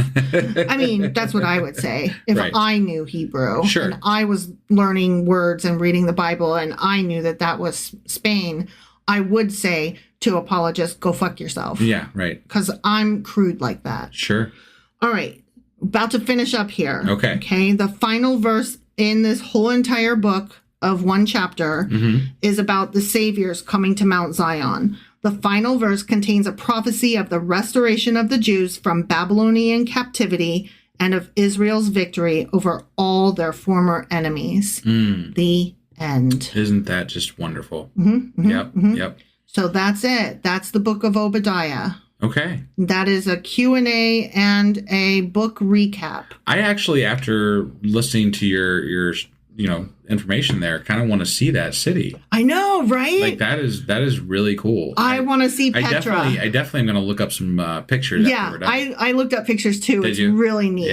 Yeah. It reminded me as you were talking about it. I don't know if you were like one of my favorite movie series when I was younger was the Harrison Ford. He's the Indiana Jones. Yeah. But there was one at the last one where his dad was with them, and it was the Indiana Jones and the Last Crusade. Yeah, and there was like this beautiful like carved in area that was in rocks, and like it was a hidden thing. And I was thinking of that as you were saying that. I wonder if that's interesting. Right. Yeah. Okay. Well, we'll get back to you on that. No, it reminded me of that movie because that wasn't the final movie. You said it was the last one, but it wasn't the last. No, last you're right. one. You're right. But last one as I was when I was younger. Sure. So sure. But yeah, but that's what I was thinking of the whole time. Okay, I'm probably gonna piss off everybody here, but I really enjoyed the most recent one, The Dial of Destiny. It actually made me cry because I just felt like it felt a lot like the original series. It did. And it was fun. It had the same tone and mood. Now, granted, I was watching it with my husband and with my kid, and so that could have lent to it. But I appreciated it, and it brought the right mood, and it was fun, and I loved it. I think it was what it was, right? Yes. It was a callback to a movie franchise that we loved when we were younger, and it did all the right things to call back those memories. Having said that, I didn't really love the one prior to that. Right. So I don't just have the nostalgia. If it's nostalgia, I love it for the sake of loving it. Sure. Just to be clear, I think it was something about Crystal Skull. I honestly don't remember what that one is. It had, I forget the kid's name in it. Sure. Miles Teller, maybe? I could be wrong. Sorry if I'm wrong. Yeah. Anyway, I didn't love that. I didn't hate it, but I didn't love it. This last one, The Dial of Destiny, I absolutely loved, and you can hate me and cut me off if you want. And I'm fine with that. I said what I said, and no regrets. Right. Okay? Well, on that note, I think we have covered Obadiah pretty well here. I think we did too. But we do still have one more episode in the series, which will be... You're always wrong if I can find anything that says so. Or our Contradictions episode, which we will be back tomorrow with. And because... No, yes, you're right. Okay. Yeah, and then on Wednesday night will be our live Discord at 10 p.m. Eastern. Yes. I always get that confused, the recording versus the publishing. Right. And that will be obviously the night before Thanksgiving. So if you're able to join us, definitely do. Some people will have some time off. Maybe this is the time where you can find some time to come join us that night. Right. So hopefully we'll see you there. Link is always in the show notes, so go check that out. And then... and we'll be covering our Patreon episode, which is the continuation of the series, Cults versus Religion. Yes. So you definitely want to stay tuned for that. Right. Yeah, it was good stuff. So, all right. Well, we'll see you guys then. Bye. Happy Thanksgiving. Yeah. Bye. Bye.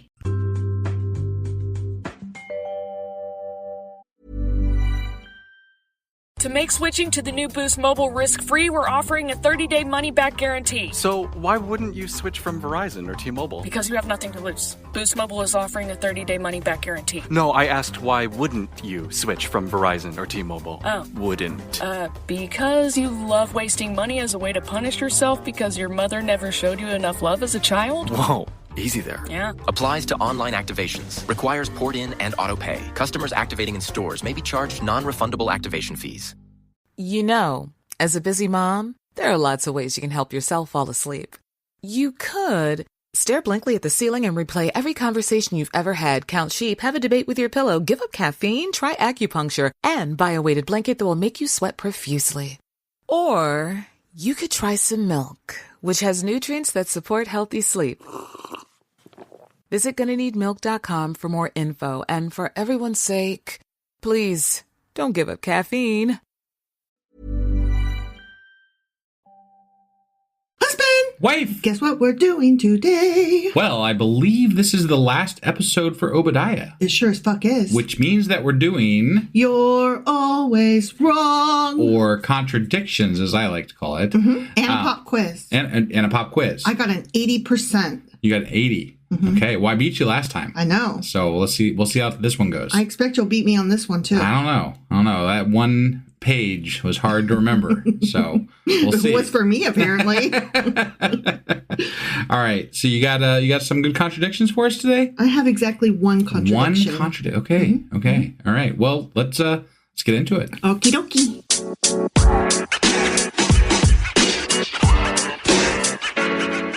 All right. I am so ready and just excited for this.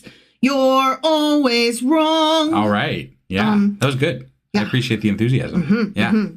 I have one question for you, husband. One. Okay. Husband? Yes. Wife? How should the Edomites be treated? With dignity and humanity. Okay. That would be my choice. If I were to choose just, out of the blue. That is one of the options. Be nice to them. Yeah. In Deuteronomy, it does say, thou shalt not abhor an Edomite, specifically, straight up, for he is thy brother. Right. Because they were literally brothers, in the Old Testament. Jacob and Esau. Right. From whom the Edomites descend. Yeah. Right. But guess what? I'm wrong. You're always wrong. Yes, we should kill them. Okay? That's a dramatic change. In 2 Kings, it says, and he, Amaziah, did that which was right in the sight of the Lord. He slew of Edom in the valley of Salt 10,000. Oh, shit. Yeah. That's a lot of Edomites. Mm-hmm. That's not cool. No. And then in Ezekiel, it says, I will also stretch out mine hand upon Edom, and will cut off man and beast from it. I see. Okay? I see. I have to interject here for just a second because it feels like to me that this is happening because of political changes. Structure. They liked him at one point in time earlier on in the Old Testament during Moses' time, right? But then they wouldn't let him through. Something happened, and then they stopped liking them. Yeah. It wasn't God. If God didn't like the Edomites, He wouldn't have liked the Edomites the whole time. Right. Right. Exactly. That doesn't track. It doesn't track. But okay, whatever. But then in 2 different places in Obadiah. Yeah.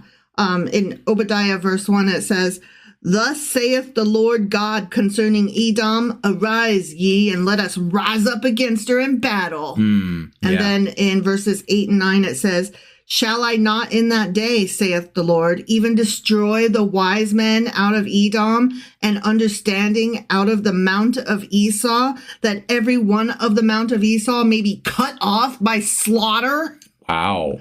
Yeah. Yeah, that's dramatic. That's and it's weird because, again, God's word said 2 different things about the Edomites. Yeah, strange, right? Yeah. It's almost like it just doesn't even matter. If God knew they were going to be shitty later, He would have thought they were shitty before. Yeah. And I'm just saying, it doesn't, if we're talking about an all-knowing, all-powerful God, it doesn't really make fucking sense. It doesn't.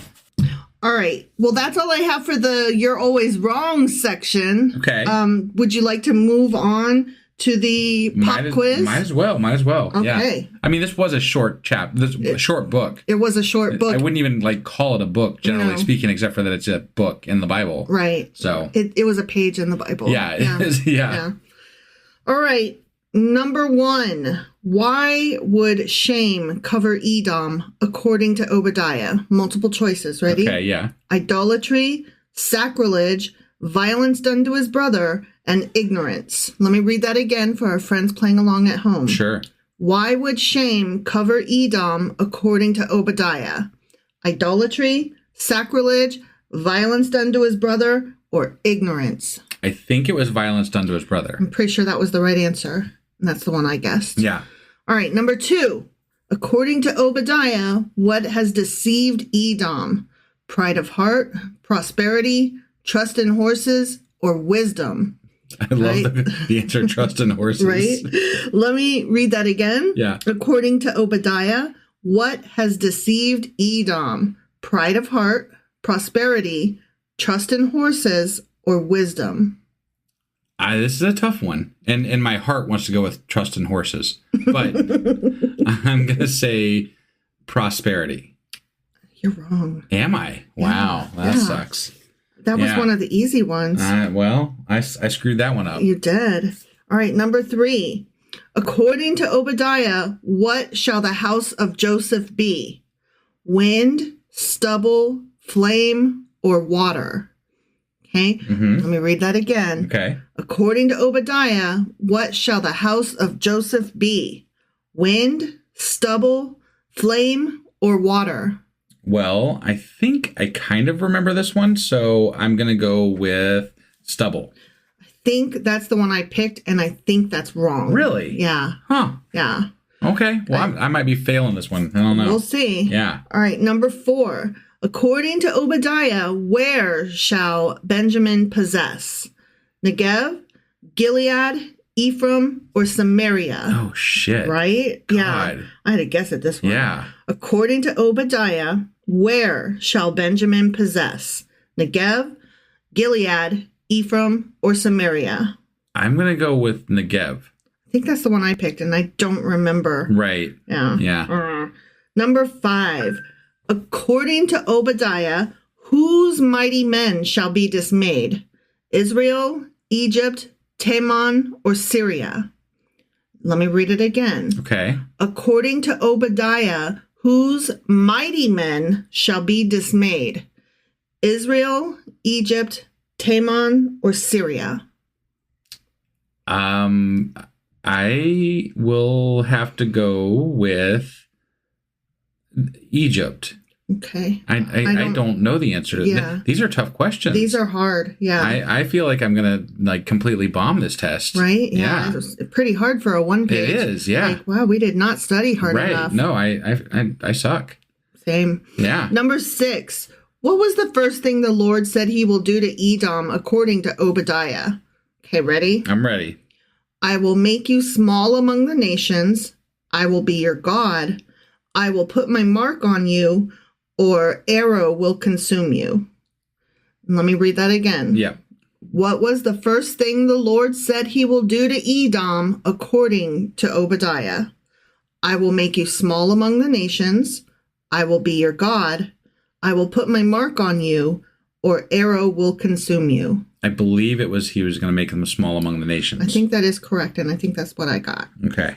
Number 7, according to Obadiah, where shall the saviors go up to rule Mount Esau? Was it Mount Nebo, Mount Hor, Mount Zion, or Mount Ararat? And I'll read it again. Okay. According to Obadiah, where shall the saviors go up to rule Mount Esau? Was it Mount Nebo, Mount Hor, Mount Zion, or Mount Ararat? I'm pretty sure it was Mount Zion. I think you're right, and that's one of the ones I got wrong. Oh, okay. Because I guessed Mount Hor. Okay. Number 8, to where was Obadiah's vision directed? Was it Israel, Edom, Egypt, or Judah? This one's easy. I'll read it again just in case. All right. To where was Obadiah's vision directed? Israel, Edom, Egypt, or Judah? Edom. I believe that is correct, sir. Yeah. Number 9. What did those who eat Edom's bread set beneath it according to Obadiah? A ditch, a snare, a chain, or a trap? What did those who eat Edom's bread set beneath it according to Obadiah? Was it a ditch, a snare, a chain, or a trap? I don't know for sure, and snare and trap seem like similar things, but I'm going to go with snare. I think you're wrong. Okay. I think it was a trap. Oh, well. But I could be misremembering. Snare is a type of trap, so. But I think they're looking for the exact word that they used. All right. Number 10. According to Obadiah, where shall the exiles of the host of people of Israel possess? Was it the land of Canaanites, the land of Sepharad, the cities of Negev, or country of the Amorite? I'll read it again, because what? Right. According to Obadiah, where shall the exiles of the host of people of Israel possess? Was it the land of the Canaanites, the land of Sepharad, the cities of Negev, or the country of the Amorite? I believe it was the land of the Canaanites. I believe you are correct, but we shall see. Right, yeah. Let us go over our results. Okay. All right, yeah. Number 1. Why would shame cover Edom according to Obadiah? You got this one right. Violence done to his brother. Got it. Number 2. According to Obadiah, what has deceived Edom? You got this one right. It was pride of heart. Okay. Number 3. Yeah, you got this one wrong. And I know because I guessed the same thing. Yeah. According to Obadiah, what shall the house of Joseph be? You guessed stubble, which I also guessed. I thought I remembered that in the section. That is a phrase that is used, but not in that context. Got it. Somebody else They were is tricking stubble. us. Yeah. They will be flame. Okay. All right. Yeah. Number 4, according to Obadiah, where shall Benjamin possess? The answer was Gilead. Oh. That's what I guessed. Okay. But you guessed Negev. I did. Yeah, so you were wrong. Okay. Actually, no. I think I guessed. You know what? I don't remember. Yeah. It's geography. I don't remember. Got it. All right. Number 5. According to Obadiah, whose mighty men will be dismayed? And the choices were Israel, Egypt, Taman, or Syria. And you guessed Egypt instead of Taman, which was like obvious. I messed that one. I don't know. You did. You messed that one up. Right. Wrong. Yep. All right. Number 6. What was the first thing the Lord said he will do to Edom according to Obadiah? And you got that one right. I will make you small among the nations. Right. Yes. Number 7. According to Obadiah, where shall the saviors go up to rule Mount Esau? You got that right. It's Mount Zion. Okay. All right. Yeah. All right. Number 8. To where was Obadiah's vision directed? And you got that one right. It was Edom, which that one was obvious. Easy, Yeah. Number 9. What did those who eat Edom's bread set beneath it according to Obadiah? Yeah. It was a trap, not a snare. Damn it. Yeah. You got that one wrong. I did not do better than you this time. You did not. You did way worse than me. Yeah. Last one, number 10. You got this one right. All According to Obadiah, where shall the exiles of the host of people of Israel possess? It was the land of Canaanites. I got like a 70, right? You got a 60. I got a 60. Shit. Yeah. So that means you missed 2 more than I did. Yeah. That's saying a lot. Yeah. Well, I mean, can't win them all. Can't win them all. Can't rain all the time. A lot of the questions that they bring up it's not that important. Yeah. I mean, I suppose if you're studying the Bible, it's nice to know some of those things exactly. But the sentiment to me is more about what I'm kind of getting at with what I want to know about the Bible. Right. So it doesn't really make me angry when I don't pass those quizzes exactly. Nah. So whatever. Yeah. But you know what the good news is? What is the good news? We're done with Obadiah. We are. But if you're listening to this, then the day that it comes out, you should join us on Discord because we're going to be live on Discord tonight at 10:30 p.m. Eastern. And there's always a link in the show notes. So just go down there and click on that and join us there. And this will be a follow-up episode for our cults versus religion. Yeah. So it's going to be a Patreon only, unless, of course, you join us on Discord. Yeah. So go do that now. And we hope to see you there at the live and then we'll be back later this. Well, no, we're probably going to be back next week because we're going to have our special episode come out on Thursday. Our weekly replay will come out on Friday. And then because we're starting a new book, we'll probably take the weekend off this weekend. And also happy Thanksgiving. Yeah. Happy Thanksgiving. Yeah. And then whenever we do come back, it'll be Jonah. Got it. Yeah. Okay. And I believe that has 4 chapters in it. And there's like whales in that one, right? I think so. Okay. I think dude gets swallowed or some shit. Yeah, that's what I hear. Jonah and the whale. All right. Well, that's a wrap on Obadiah. It is. See you guys. Bye.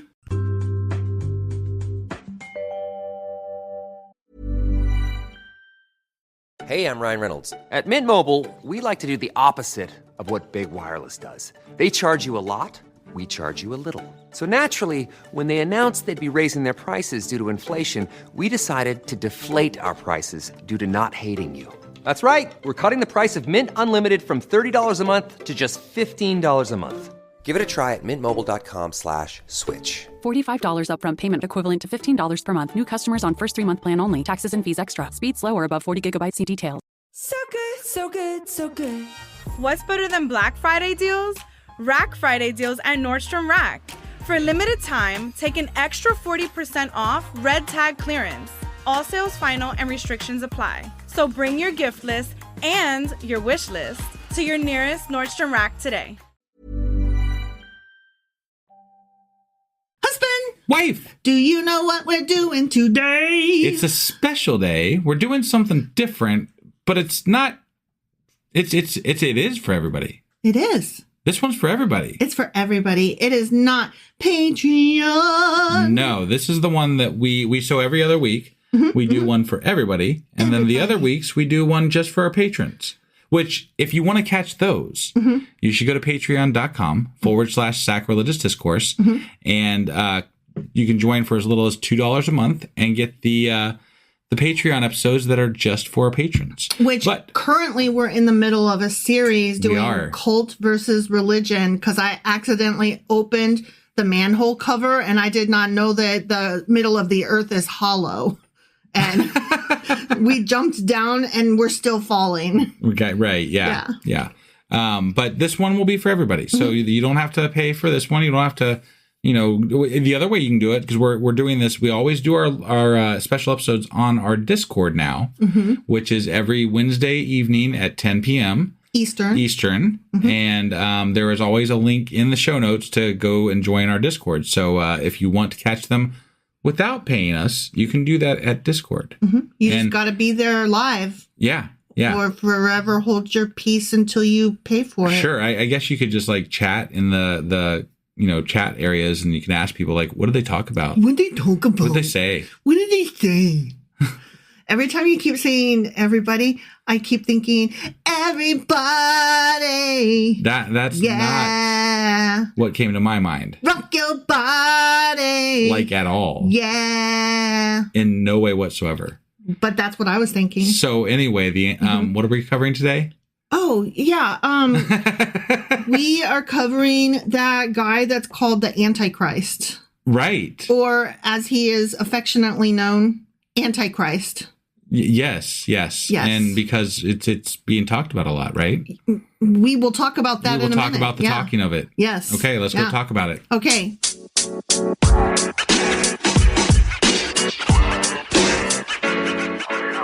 Hey, so what's an Antichrist? Someone who's not for Christ. He's someone who's bad. Someone who's really shitty. Bad. Someone who is a deceiving son of a bitch.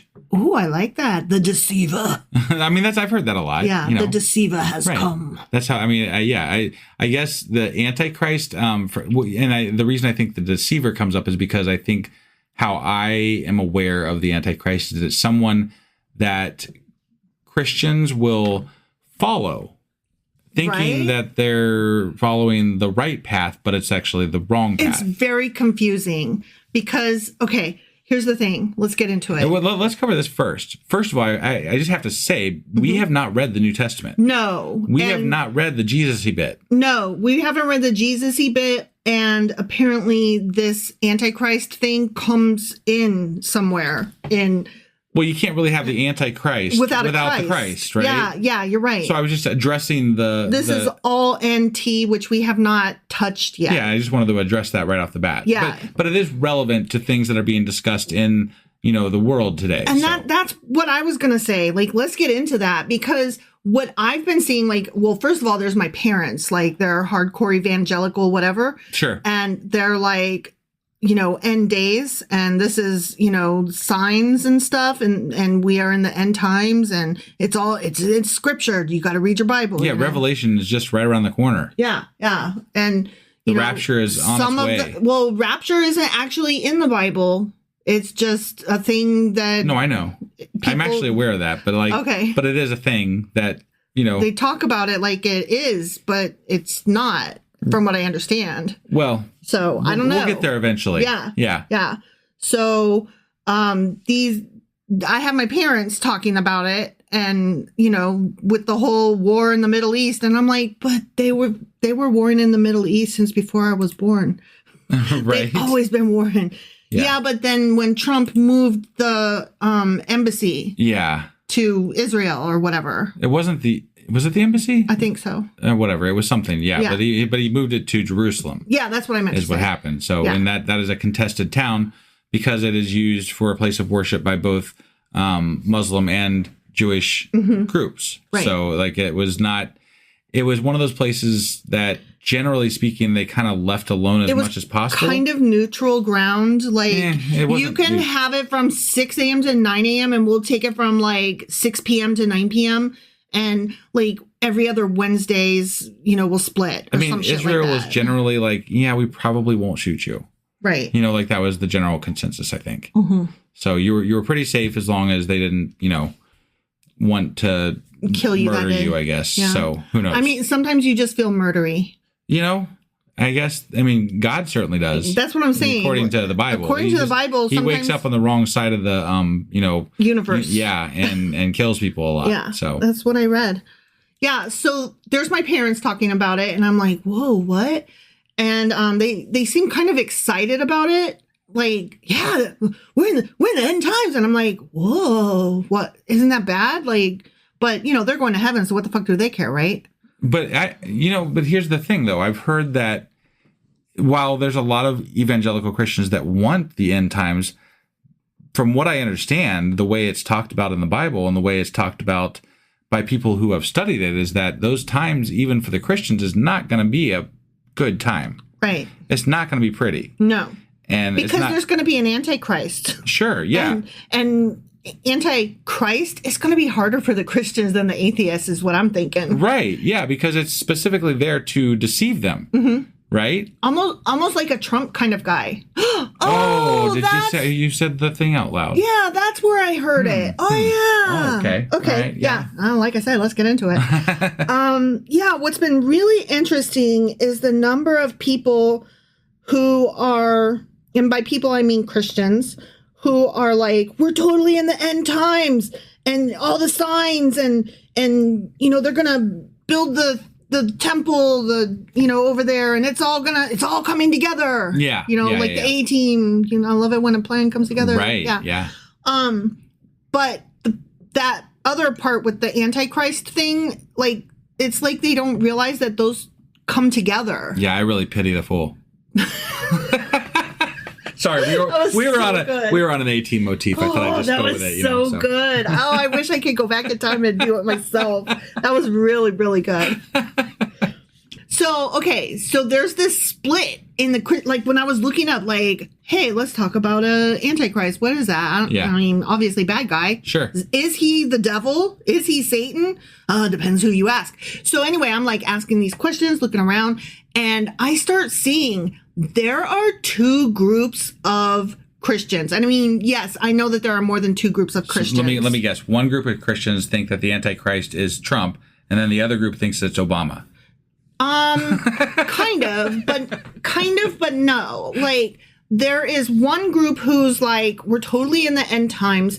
The Antichrist might be coming or might not, probably whatever, but Jesus is coming. Sure. We're reaching the end days and Jesus is coming. He's coming. I don't know. Why does Jesus have to live and then die and then come back and then just disappear? Well, he took a ride with Elijah. Wait, I thought Elijah was way back in the Old Testament. Yeah. Did Elijah come down and pick him up in his motor car? Remember he transcribed up into the sky or something like that? Sure. Mary's up there too. Okay. They never died and they never went to heaven. They're just like in some waiting room, and they're all hanging about. Okay. Yeah. They're just gonna drop down. Like, hey, yo, what's up? Yeah, exactly. Okay, got it. So I don't know why he had to be born, die, come back to life, take a ride, and then come back. Like, I don't get it. Yeah. Like, just get some Netflix and chill. I don't know, whatever. Sure. Right. So, okay. So there's some Christians that are like, Jesus is coming. This is so exciting. I love it when the world ends. Right? They're peeing their pants. They're so fucking happy. They can't wait. Even though, they would never agree that Jesus was Jesus. Right. I don't think you can get 10 people to agree which one was Jesus. No. But that's one group, okay? And they are all the ones that are, generally speaking, they are MAGA. They are the ones that voted for Trump. And they're the ones that knock on doors. And they're very excited. They know all the things. Sure. Okay? Whatever. Yeah. Then there's this other group that I'm still trying. I just came across them today, so I'm still trying to think about how I feel about them, because they're like, y'all ain't reading your Bibles right. And these guys are literally referred to as prophecy scholars. Okay. Because they study hardcore the prophecies of the Bible. Got it. And so they're like, y'all are missing the signs as this, like, this is not a good thing. If this is happening and it's not a good thing because Trump is for realsies the Antichrist, or like there's some disagreement about it. Okay. Okay. Sometimes Trump is the Antichrist. Yeah. Other times he and Elon Musk and what's his VP's name? Butthole from Middletown, Ohio. Vance. JD Vance. Right. I couldn't think of his name. Sure. They are all like beasts that come before Antichrist. Okay. Like I don't know, there's just all these like different, I don't know, what is it? Who is it? Who's coming? When? What? Got it. So, but they are more logical?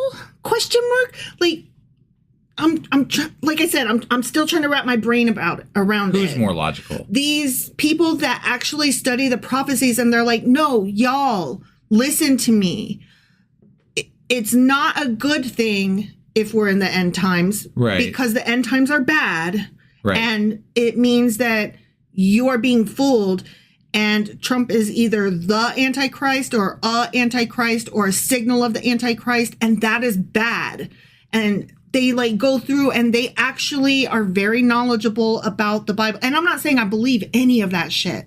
Okay. They're knowledgeable about that portion of the Bible at the very least. Yes. They're very knowledgeable about the prophecies, and they are able to lay out like what's coming. And I got bored and couldn't listen to all of it because I don't believe in any of it. Sure. So I found it fascinating that there are two groups of Christians, and one is MAGA and one is actually really smart and is like, no. Right. Yeah. You know what I mean? I'm going to stop short of saying really smart, but I mean they definitely study the Revelation, apocalyptic. What I mean by smart is they are scholastically minded and they are Bible scholars. That's what I mean to say. Okay. All right.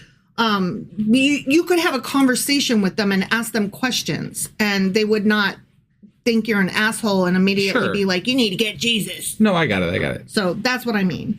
All right, but let's get a little more academic now, okay? I had to just jump into that conversation with do you know anything about this guy? And what do you think of this guy? And here's why we're talking about this guy, okay? Right. Because Trump and the Middle East and everything that's going on in the world. Yeah. Okay? Mm-hmm. And everybody's talking about it. Sure. All right, so the Christian concept of Antichrist finds its roots in Jewish eschatological traditions. And eschatological is a fancy word for doctrine. Okay. Like eschatology, doctrine. Sure. Particularly the book of Daniel, written around 167 BCE. So we read the book of Daniel. Yeah. Yeah. So that's where, we originally hear about the Antichrist, which is so interesting to me because, I don't remember that. Right. It foretells the arrival of a final persecutor who would, quote, speak speak great words against the Most High and wear out the saints of the Most High and think to change times and laws. And that's Daniel chapter 7, verse 25. Do you remember all that stuff with the horns and the little horns and the big horns? Yeah. That was from Daniel. And that's part of this whole Antichrist end times thing. And monsters. And sometimes the horns represent 10 kings who are going to be ruling the world or some shit. I don't know. Oh, there's so many different ideas. Got it. Okay. So scholars generally agree that this particular passage originally referred to the Hellenistic ruler Antiochus Epiphanes. Okay. You remember that guy? I do. He's the Greek guy who sought to eradicate Judaism. So they were like, he's totally the Antichrist. He's wiping out. And we talked about this at the time. Right. That they thought this of him. Yeah. Because he's completely trying to get rid of their religion and wipe them out. And they're like, he's totally the Antichrist. Hate him. Got it. Right? However, since Antiochus was not explicitly named, later generations could apply Daniel's prophecy to other figures. And we will get into that because, they did apply it to lots of figures, even through today. I want to interject here for just a second to say that we had a live correction on our Discord here. Okay. That eschatology is not just it's not just doctrine, it's apocalyptic writings. Apparently. That was not my understanding, but okay. I will believe. It's a possibility. I believe them because they know more than I do. But I literally, I had to look up the word because I was like, I don't know what eschatology means. I'm not going to try to say that word. And then it said it was just doctrine, but. Got it. Yeah, but you're reading this from like an apologist point of view sometimes, so it might right. But I looked the word up in the dictionary because I am dumb. Yeah. Okay. So. All right. The definition didn't seem to lean that way, but I was also like just trying to go through a lot of material really quickly, and I could have missed it. And like I said, the person who was doing the correcting knows a lot more than I do, so I will throw myself. Based on what I'm reading here, it looks like that they were correct. Okay, so I believe you and them. I just was. Nope, I appreciate that. Yeah. Thank you.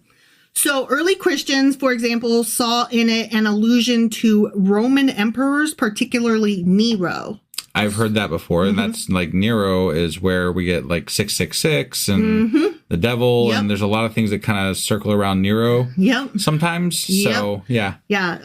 He's like the dragon or like the beast that rose from the sea because he, came on his ship or whatever. Which is funny because they still talk about him today as that. So I mean, like in some places and sometimes, but if we're talking about the Antichrist, that's supposed to be close to end times.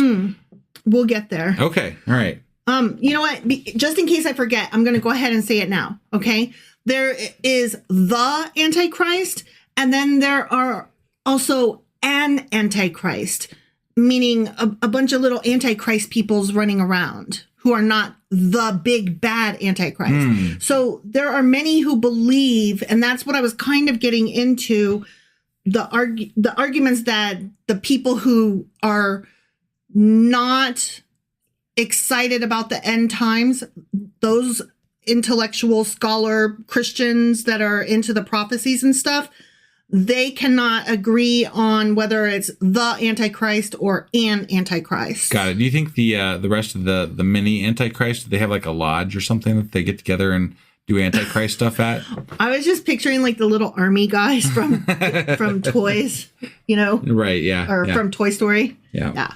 So, anyway, Nero reigned from 54 to 68 CE, current era. Sure. Okay.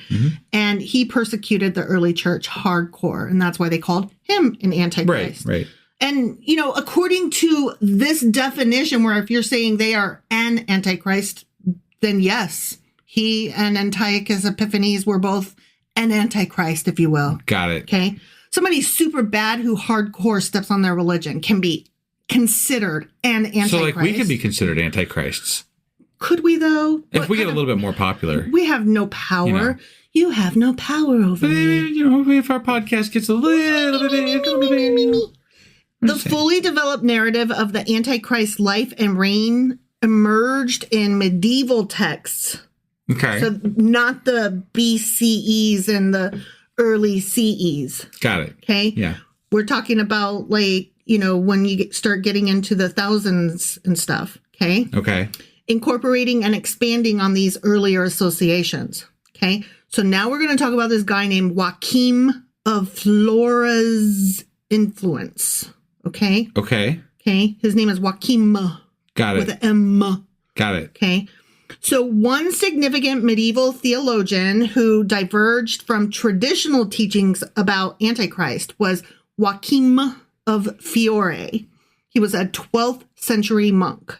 Okay. So medieval. Right. Joachim envisioned history as a series of persecutions of the Christian church, culminating in the appearance of a succession of antichrists such as Nero, Muhammad, and Saladin. Okay? Yeah. So that's where I was saying, not the Antichrist, but a series of them. Sure. Okay? Yeah. A bunch of baddies throughout history. Right. Unlike the conventional view of a single ultimate adversary, Joachim anticipated multiple precursors to the great Antichrist. Okay. Okay. Yeah. So the one, kind of like the Jesus. Right. Okay? So Joachim redefined the great Antichrist as not a Jewish figure from Babylon, which that's another thing that it got cut from this paper that I was working on. So I'll have to go back and find it on the cutting room floor. Okay. Okay. So originally, before this medieval times, like back in the BCEs, yeah, they were like, Antichrist is exactly opposite of Christ in every way possible. Like Christ was born to an immaculate conception virgin, right? So Antichrist is totally going to be born to a whore. Yeah, it'll be a bastard. Yeah, totally. Okay. All right. And they'll both be from this same area, but one is totally good with rainbows, and the other one is totally bad with like fire and horns on his head. Sure. You know what I mean? Opposite in every way. Got it. Okay. Uh-huh. And so he's like, that's silly. Okay. Joachim is like, I don't buy that. Right. Okay. So he's like, I don't think it's going to be a Jewish guy. Okay. Okay. I don't think that he's going to come from Babylon. Okay. Got it. Or the Babylonia area, or Sure. what we call today, the Middle East. Right. He's like, I don't think that's true. I don't think that's what's going to happen, y'all. He says, I think that we are going to see the embodiment of the evils within our own society, particularly things like heresy and the oppression of the church. He also predicted a wondrous millennial era between the death of the great Antichrist and the last judgment, which we have not even reached. What's the last judgment? I'm guessing that that's like the end of end times, when you stand before somebody who like weighs your soul and decides if you have enough good in you. Sure. Some shit like that. I don't know. That's my like imagination. We haven't read any of that yet, so who could know? Right. I mean, except for everybody who has read it. So to account for the events after this millennium, Joachim prophesied a final Antichrist whom he called Gog. Gog and Magog. Yeah, right? Yeah, very good. Yeah. Referring to the eschatological enemies Gog and Magog from Revelation chapter 20, verses 7 through 9. Okay. Okay. All right. Though vague about this figure's nature, Joachim saw him as the ultimate enemy of God, emerging to wage the final battle before the end of time. Okay, so he's beast. I don't remember, where did we talk about Gog and Magog before? Was it in one of the books that we read, or was it just another special episode that we did? No, there was mention of him in the Bible, but I don't remember where. Okay. I'm sure somebody in our Discord. It seems like it was somewhat recently, even like within the last 2 or 3 months, maybe. Really? I could be wrong. I don't feel like that. Okay. But my memory is for shit, so you could totally be right. So during the later Middle Ages, so now we're getting out of medieval times and we're moving to the Middle Ages. Okay. Yeah. The belief in an imminent reign of Antichrist led many to identify contemporary rulers or figures as his forerunners. So now, like, every evil ruler is an Antichrist. Okay. Got it. So we moved away from someday there's going to be an antichrist to, you know what? Every fucker is a fucking antichrist. Got it. Which I kind of like agree with. I think that's kind of cool. Yeah. I like walking around saying, you're an antichrist. You're an antichrist. But the list is probably different between, the right-leaning, Christians and left-leaning Christians, right? Oh, yeah, definitely. So wait till I get to the modern times ones. Right. Yeah, that's fun.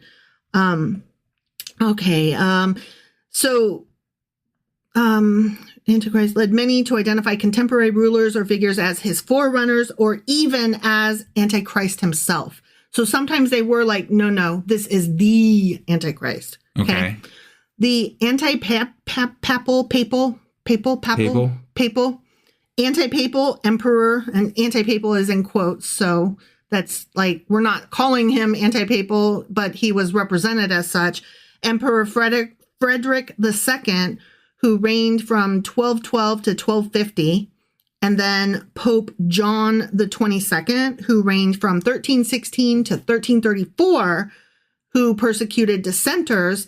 These were notable examples of leaders who were called in the Middle Ages. They were referred to as antichristes. Okay. Okay. All right. And I just coined that term, antichristes, because if you can say octopuses or octopi or octopods, I think that you can say Christies and antichristes. There you go. Yeah, okay. I'm with you there. Okay. Yeah.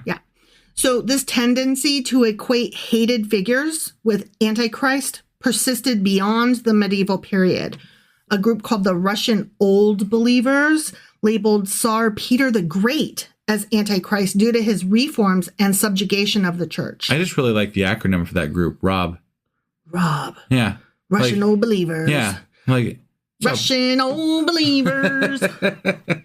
Like, I was thinking, people with banjos, Russian Old Believers. Yeah, I don't know.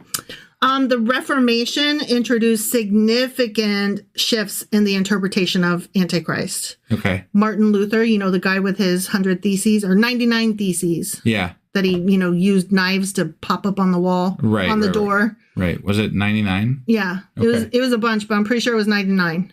Yeah. Okay. He had 99 theses.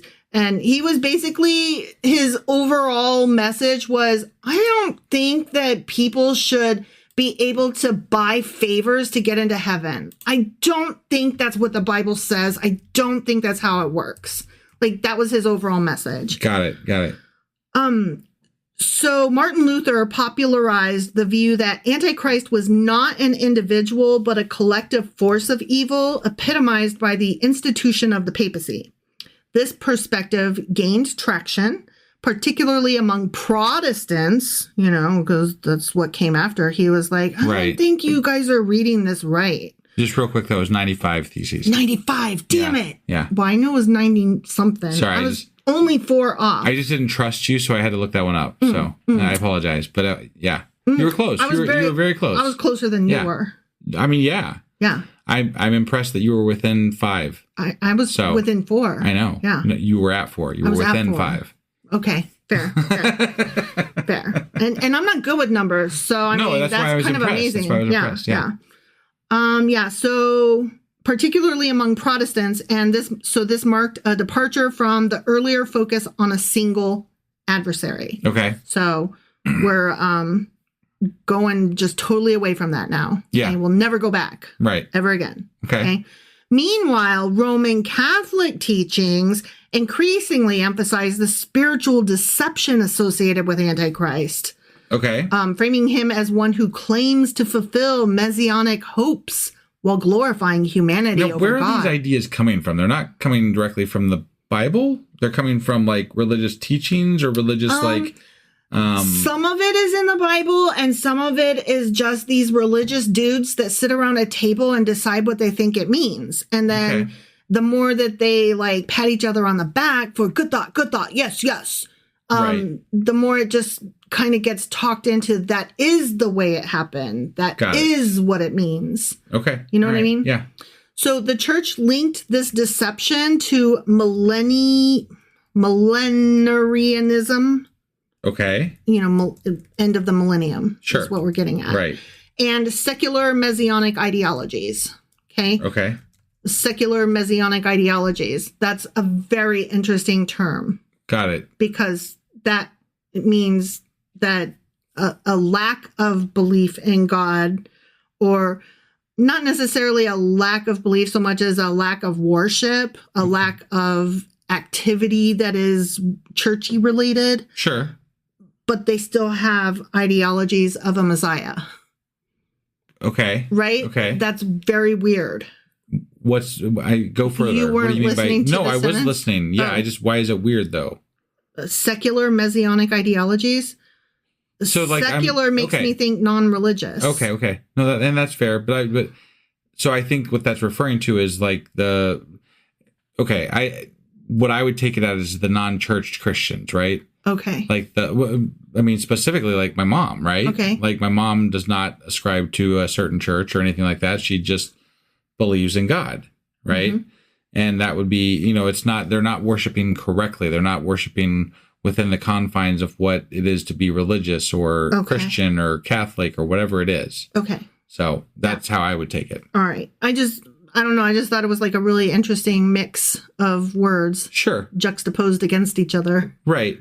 Yeah. I mean, I guess, secular can mean, I don't know. Maybe it's just encompassing that whole idea of non-practicing religious. Yeah. Okay.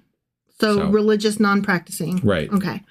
So in the modern era, the Antichrist tradition diversified further. Protestant interpretations often conceive of Antichrist as any force opposing Christ's teachings, though some evangelical and fundamentalist Christians revived the idea of a singular Antichrist figure in the 20th century. So, the 1900s. It's a lot sexier to have just one, The big bad. Yeah. Yeah. I mean, every TV show has, you fight the minions all the way up till you reach the end, and that's when you fight the big bad. Yeah. Yeah. Roman Catholics have become less inclined to emphasize a specific individual, focusing instead on broader spiritual and institutional evils. Interesting. Yeah. Considering that they really do need to concentrate on their institutional evils. Right. Yeah. So Joachim of Fiore's concept of a succession of antichrists resonates in contemporary views of history as cyclical or progressive, while the dual conceptions of spiritual and sensual antichrist persist among rational believers. Okay. Figures such as Benito Mussolini have been labeled as antichrist for their authoritarian ambitions, echoing medieval tendencies. Yeah. Okay. Which makes sense. Right. In popular culture, vestiges of medieval antichrist traditions appear in films like Rosemary's Baby. A film came out in 1968.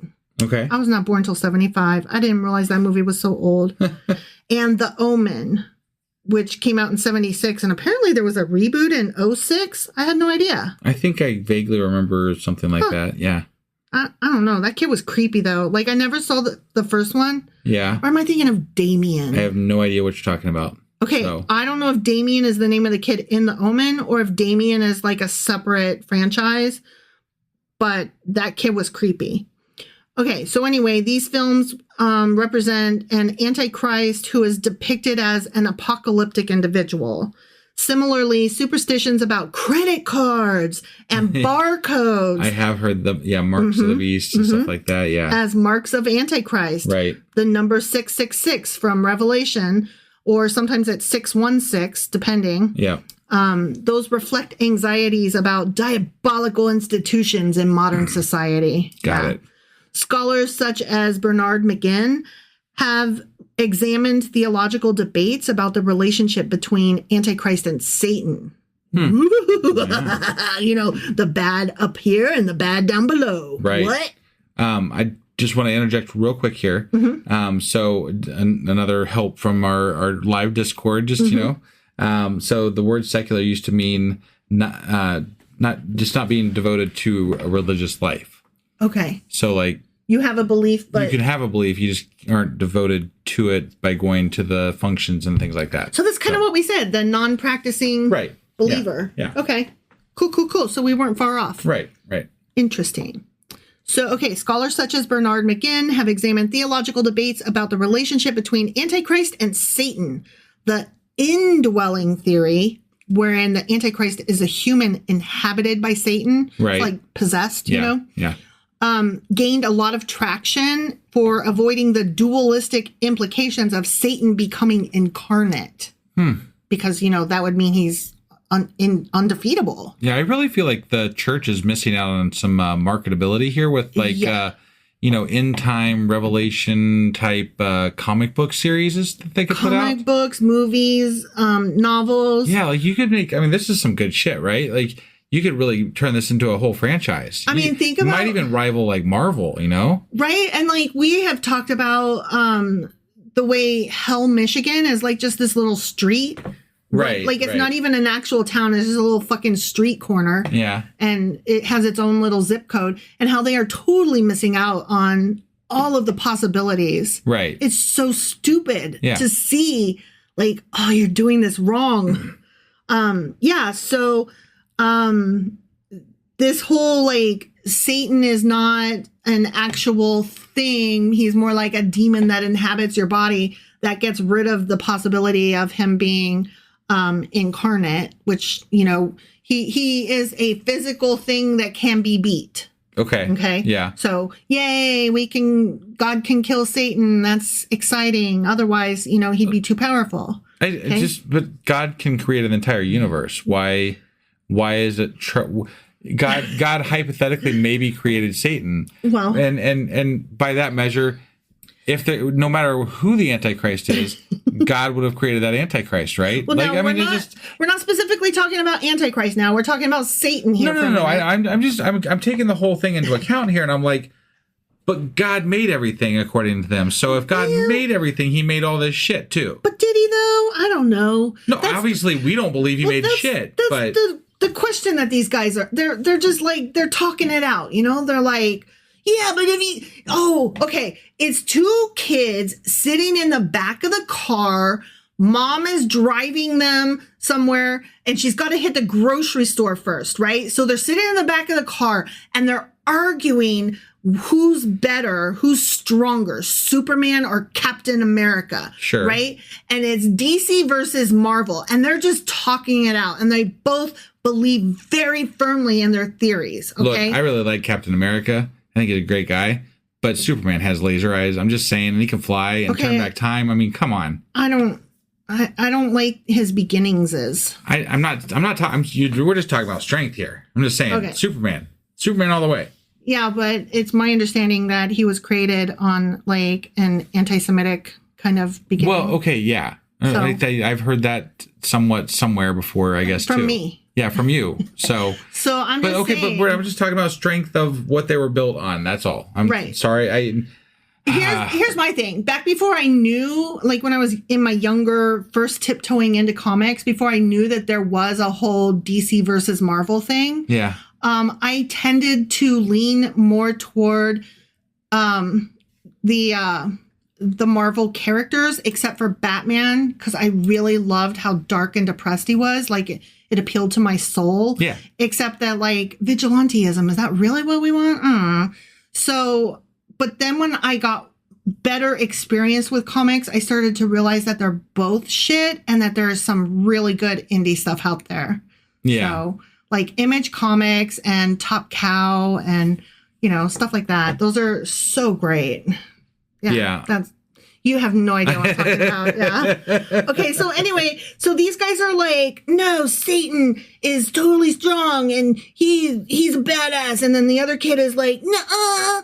And no, because God could totally beat him. He rolled his D6 and he got I don't know, whatever I can't. They're playing Dungeons and Dragons and shit.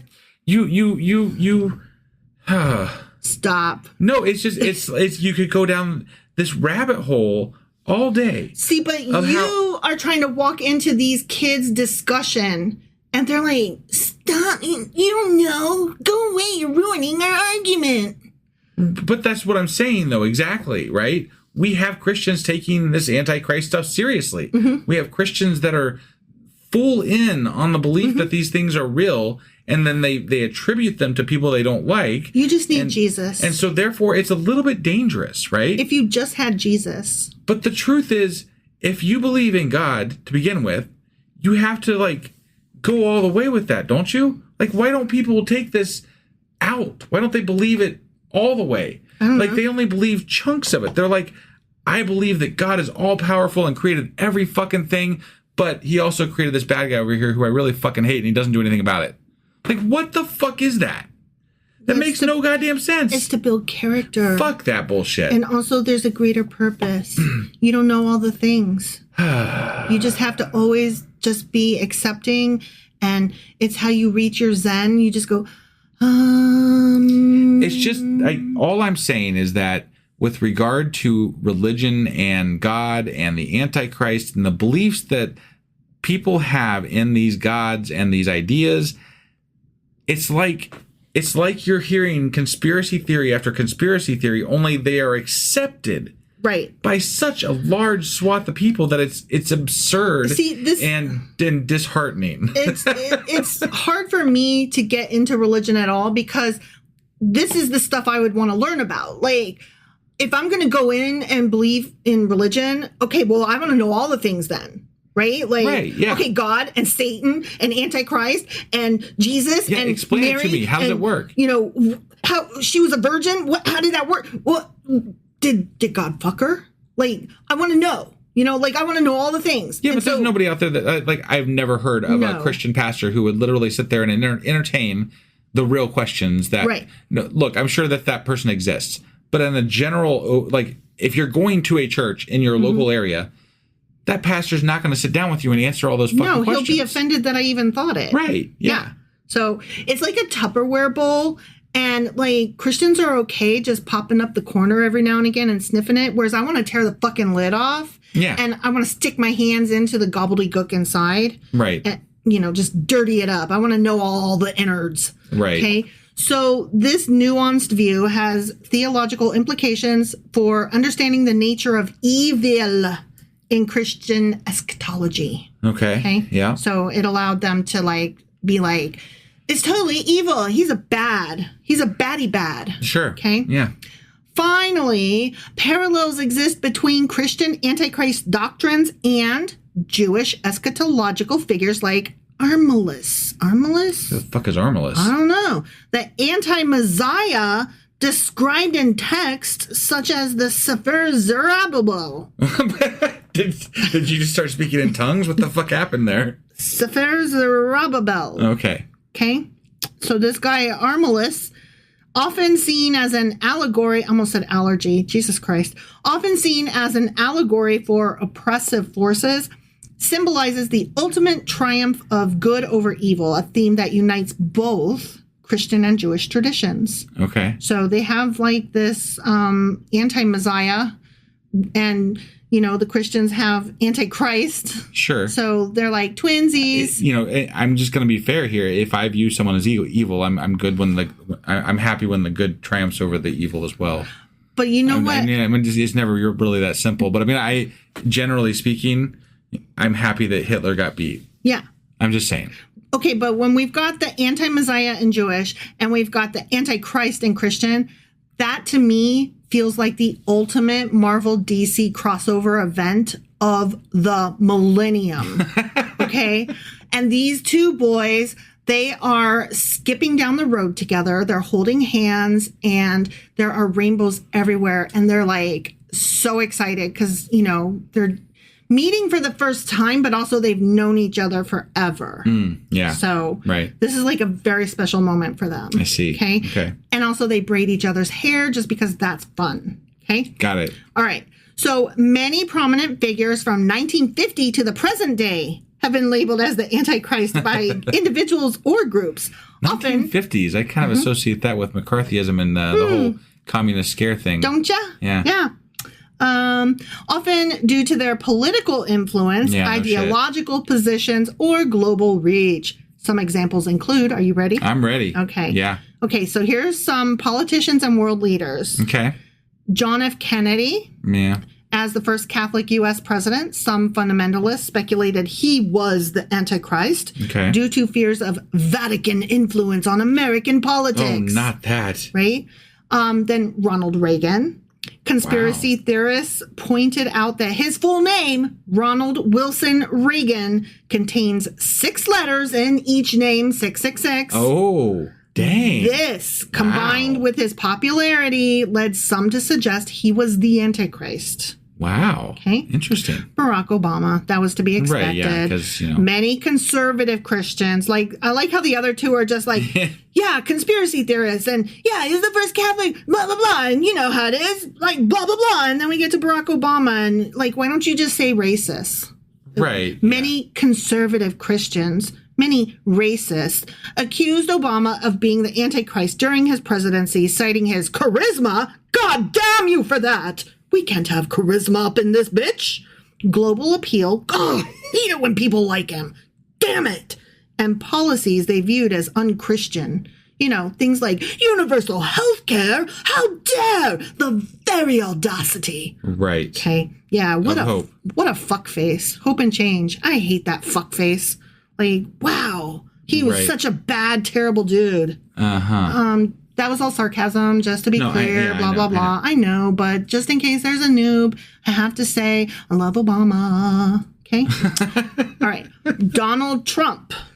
Yeah. That was obvious. I'm going to stop you for just a moment. Because if I were to associate a single human being that I've ever known in my entire life as embodying the characteristics that I am aware of the Antichrist, it would be Donald Trump. Exactly. And I would say that whether or not he was president or not. Right?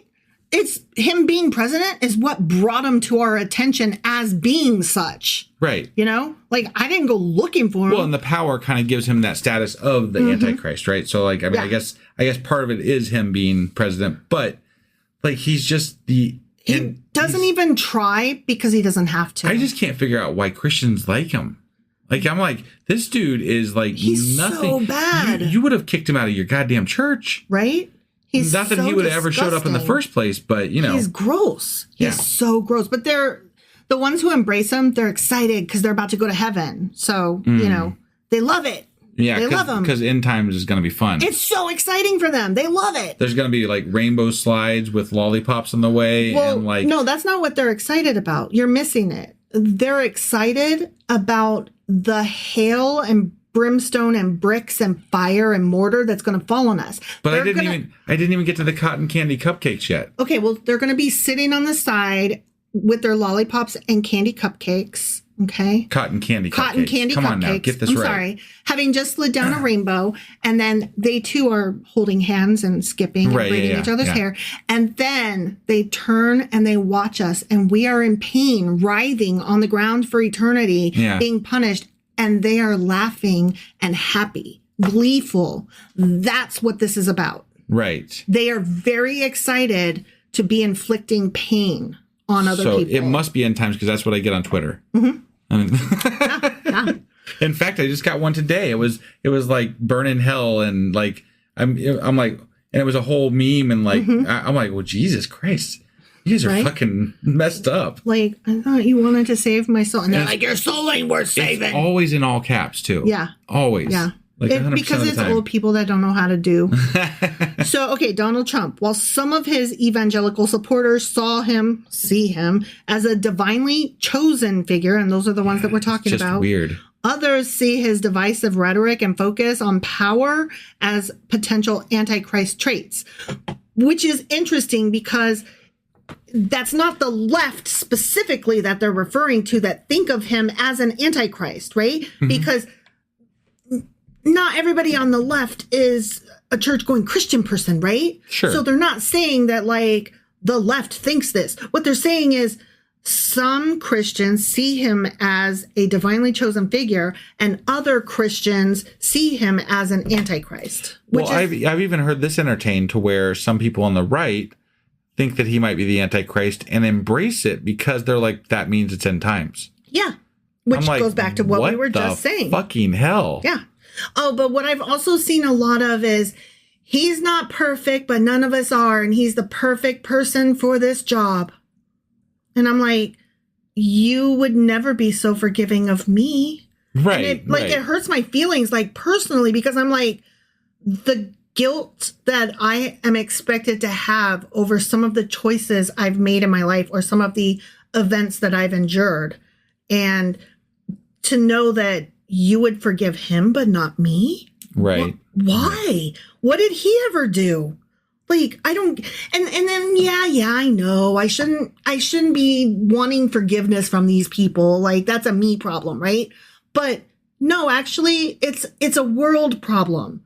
Look at who they are willing to forgive versus who they aren't.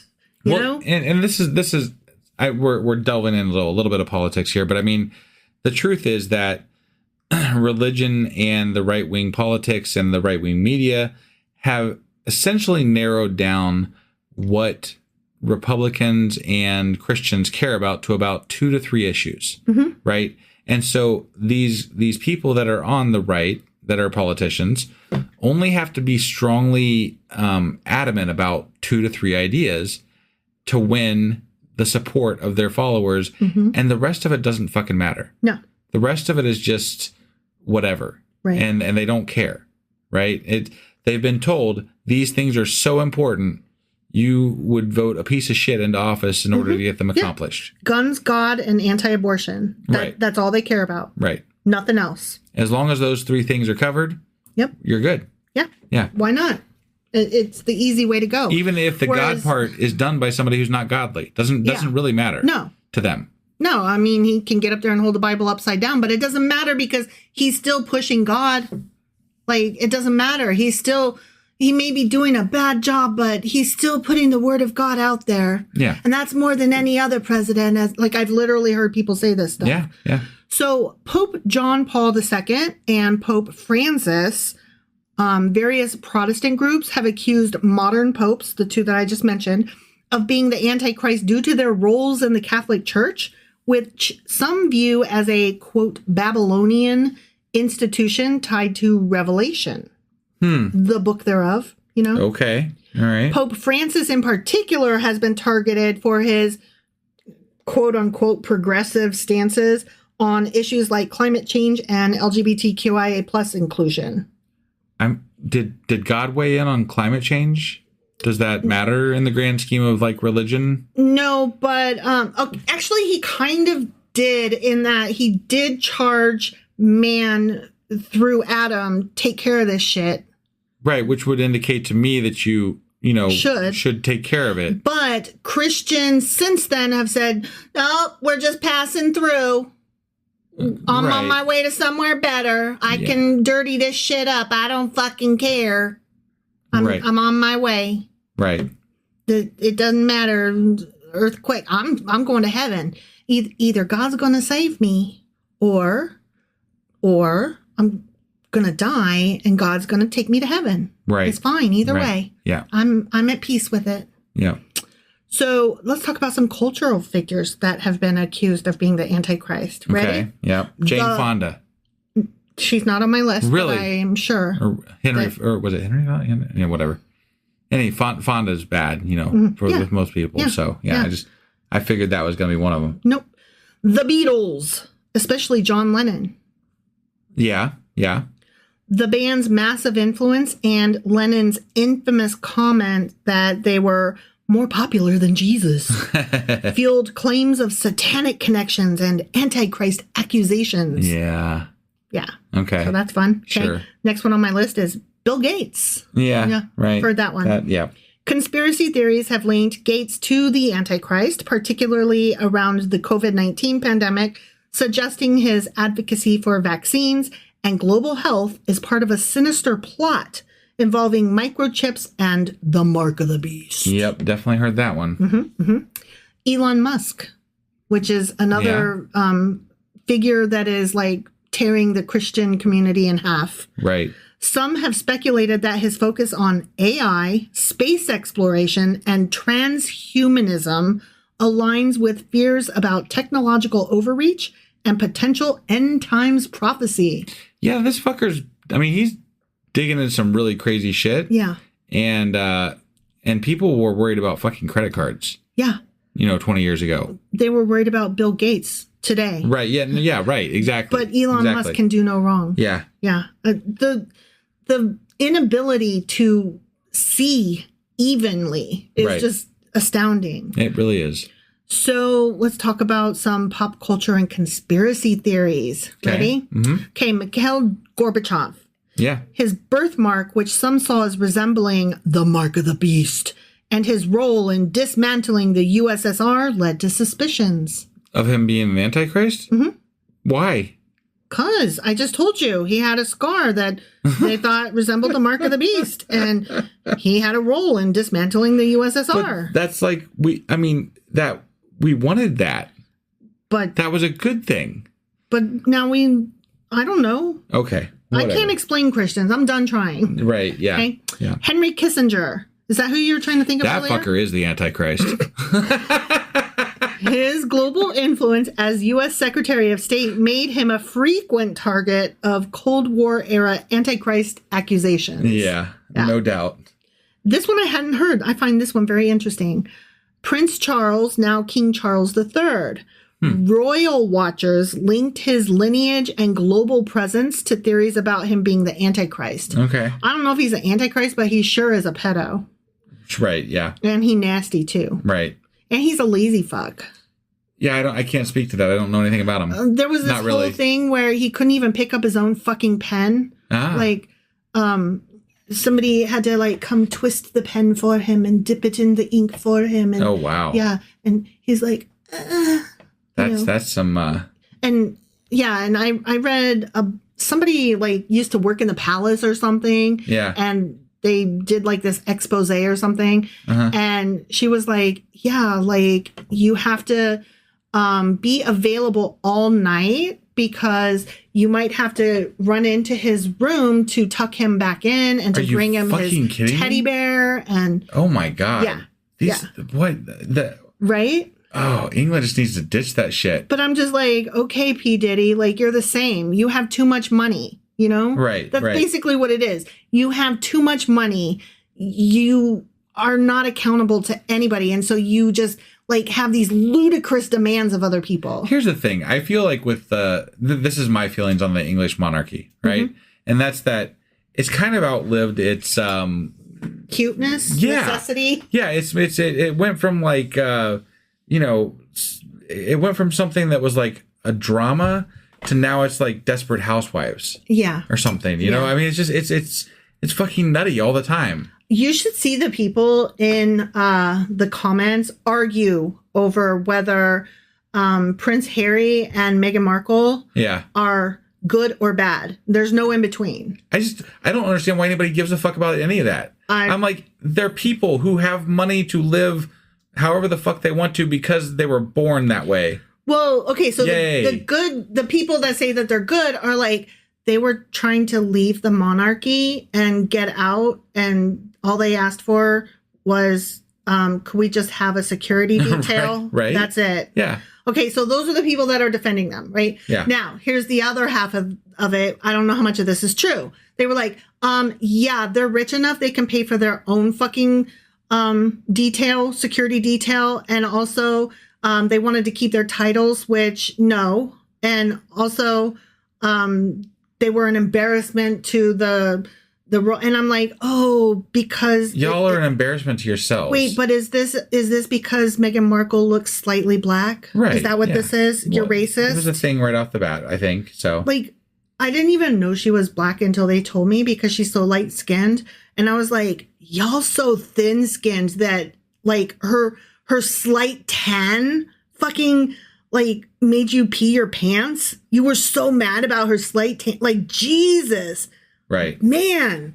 Okay. Sorry. We're Antichrist. Right. Yeah. Antichrist. Yeah. Yeah. Mm-hmm. All right. So here's some key trends in accusations. Okay. Yeah. These accusations often reflect cultural anxieties or political divides of the time. Sure. Figures with global influence, particularly those who promote change or challenge the status quo, are especially prone to being cast in the Antichrist role by conspiracy theorists. Of course. The idea of the Antichrist is deeply intertwined with Christian eschatology, especially interpretation of the end days in the Bible. Yeah. Okay. Like the end is near and we have reached the end times. Right. You know, all of those. Yeah. The end is fucking nigh. I was going to say, you said it wrong the first time. It's nigh, not near. Yeah. Got to say nigh. The end is near. And the end is... I was just being funny. Okay. Sorry. These ideas come primarily from passages in the book of Revelation, 2 Thessalonians, Daniel, and 1 John. Okay. While interpretations vary across denominations, many link the Antichrist with specific signs and events signaling these end times. Okay. Yeah. How the Antichrist fits into end times prophecies. Are you ready for this? I'm ready. So exciting.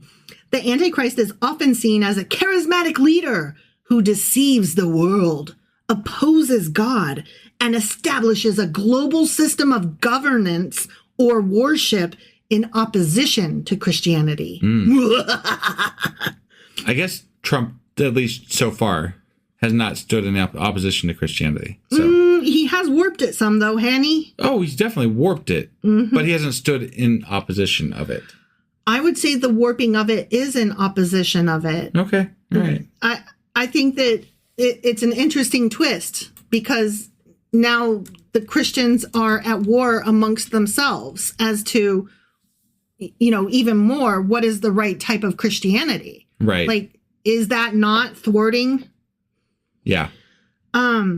So according to the book of Revelation, this figure is associated with the beast who brings chaos, wars, and persecution of the faithful. Right. Some believe the Antichrist will enforce the mark of the beast, 666, which controls commerce and allegiance to his rule. Okay. Yeah. Very exciting stuff. Okay. So let's talk about biblical context. Ready? I'm ready. In 2 Thessalonians chapter 2, verses 3 and 4, the Antichrist is described as the man of lawlessness who exalts himself above all gods and claims divinity. He hasn't quite got there. Not those words specifically, but his people have done it for him. Yeah. And he does not dispute it. Once he's in office, we'll see how it goes. He does exalt himself above all gods. He does. Well, we know that to be true, probably. But not in so many words, right? But definitely. You can just tell. Yeah. Revelation chapter 13 depicts a beast rising from the sea, empowered by Satan, deceiving nations and demanding worship. Okay. Okay. And then number 3, the final confrontation. Christians anticipate Jesus' second coming when the Antichrist and his followers will be defeated and God's kingdom will be established on earth. Flowers for everyone. I see. Okay. Talk about the pay-per-view rights on the Jesus versus Trump fight. Jesus Christ. Fucking Netflix better not host that shit. Netflix would crash. Yeah. So let's talk about the end times. That's fun. Okay. Current events and misinterpretation of the end time signs. Okay. Yeah. Certain global events often become fodder for claims that we are living in the end times based on their alignment with perceived biblical prophecies. Okay, so I've got a list of a few here. Okay, yeah. We got wars and conflict. The Bible warns of wars and rumors of wars in Matthew chapter 24. Yeah. Events like the Ukraine war, Middle Eastern tensions, or rising geopolitical conflicts are interpreted as signs. There's always almost war. never not, there's never not there's war. never not war. Yeah. Number 2, global pandemics. COVID-19 and other disease outbreaks are linked to the, quote, pestilences mentioned in Matthew chapter 24 or the plagues of Revelation. Vaccine mandates and rumors of microchips have been tied to the mark of the beast. Yeah. I know. All right. This is silly, right? Okay, number 3, economic turmoil. What?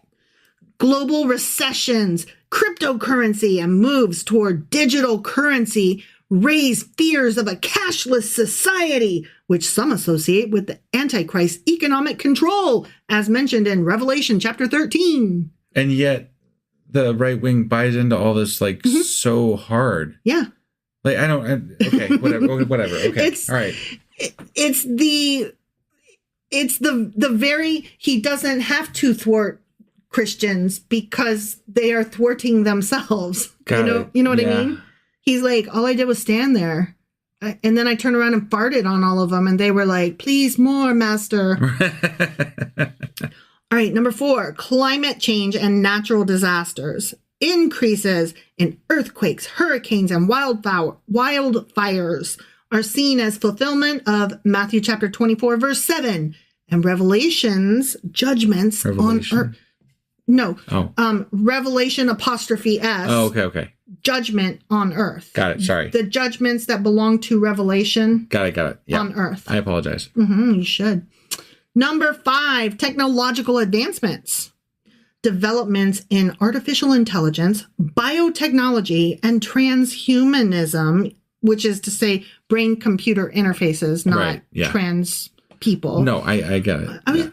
I understand that you understand it, but maybe some of our listeners did not. And I did not know what transhumanism was, so I wanted to make sure that everybody knew. I apologize. Okay. Brain-computer interfaces. Right. So all of this AI and biotechnology and transhumanism stuff, these are often viewed as humanity, quote, playing God and fulfilling prophecies of knowledge increasing in the last days, as foretold in Daniel chapter 12, verse 4. Number 6, globalism. Yeah. They've been talking about this one since MySpace. There's like a thing. It's like I almost want to say Project 2030 or something like that, but it's like there's some sort of like corporate takeover that's going to happen in 2030 or something like that. Oh, really? Yeah, there's this whole conspiracy theory behind it, and I'm sure it's all tied into that's exciting. Some of this shit somewhere, but I can't keep track of all the crazy conspiracy theories out there. They're out of control. They really are. They picked the wrong century to all exist at once. It's too hard. The amazing thing to me, and kudos to whoever does this, but the way they weave them all into like one major theory is kind of amazing. It's kind of ingenious. Like, I don't know how you get from birds don't exist to corporate takeovers to microchips but it all links flat together. Earth and it all links together. And Sasquatch. Yeah, sure. I mean, aliens, but also God. Right. Yeah. But if you put all of that into ChatGPT, you'd still come up with a shit story. Right. I mean, it would give you maybe a place to start, but not a very good place to start. I know, because I've tried using ChatGPT and it does not write well. Right. It does a bad job. It's not very creative. Yeah. So number 6, globalism. Efforts for international cooperation, which is to say the United Nations, World Economic Forum, etc. Yeah, United Nations got shit for a long time for being a cooperative group or whatever. The Earthbound Federation, right. How whereas I see that as like, yes, please, can we all unite and agree on things? That would be awesome. I think it would be so cool if we had a UN that was actually a UN that was like, no, we're the good guys and we're going to take care of the planet and we're going to police the planet, but only in a good guy way, because all the countries are getting together to decide it together. Right. And you can only be here if you're on the good guy team. And these are our mandates. And they include, fixing climate change and trying to get rid of making it worse. Right. But no, instead we just give veto power to the top 3 countries or whatever, right. Top 4 countries. And they're like, yeah, we don't want to do that. And we have no power. It has no power. We can't do anything. Good stuff. Number 6. Oh, I just read that one. That was the globalism one. So yeah, that's bad. We hate a government that is countries working together. Right. We don't like that. Mm-hmm. Number 7, moral decay. Oh, these damn kids and they're saying shoot and dang and fudge. That's cursing. What did we decay from? Because in the Bible, right? It seems like he's always had a problem with moral decay. Yeah. He's never quite liked what his people did or are doing. Sometimes they peed on the wrong side of the tent. Yeah. But they was always fucking on the wrong side. Yeah. So perceived societal shifts away from traditional religious values is a fancy way of saying they don't like the gays. And it's a lot more gay happy out in the world now than it used to be. So that's the moral decay. Well, and atheists and secularism. Yeah. And I mean, there's so much to that. But when it says traditional religious values, traditional family values, we're talking about anti-gay sentiment. Sure, but you could also equate things like, single parents. And I mean, there's so much in that is... Women having the choice to have kids without a man around. Right. Those bitches. No, it's the empowerment of individuals and people and ideas that scares the church. Yeah. Overall. Yeah. And part of that is the LGBTQIA. I don't want to diminish that at all. Right. But the church is scared of change. The church is scared of moving forward. And so they push ideas of stagnation. Yeah, this is such an interesting way to phrase this. Listen to this. Perceived societal shifts away from traditional religious values are linked to 2 Timothy chapter 3, verses 1 through 5, which describes people becoming, quote, lovers of themselves and turning away from God. So the more that you are trying to learn about others and develop compassion and become more globally aware. Right. Be woke, if you will. Mm-hmm. That is you loving yourself and turning away from God. Mm. What? Like, I think you have it exactly motherfucking wrong. Yeah. I was told today that in a conversation with somebody online that God, lets us know that he's there and that it's our fault that we are atheists and that we choose not to see God. Oh, that can't possibly be true. And I'm like, I don't trust that I never person. saw God. I don't know what the fuck you're talking about, dude. No, that never happened to me. Yeah. And trust me, there have been times in my life where it would have been better had I seen or heard from dude. Right. So, yeah.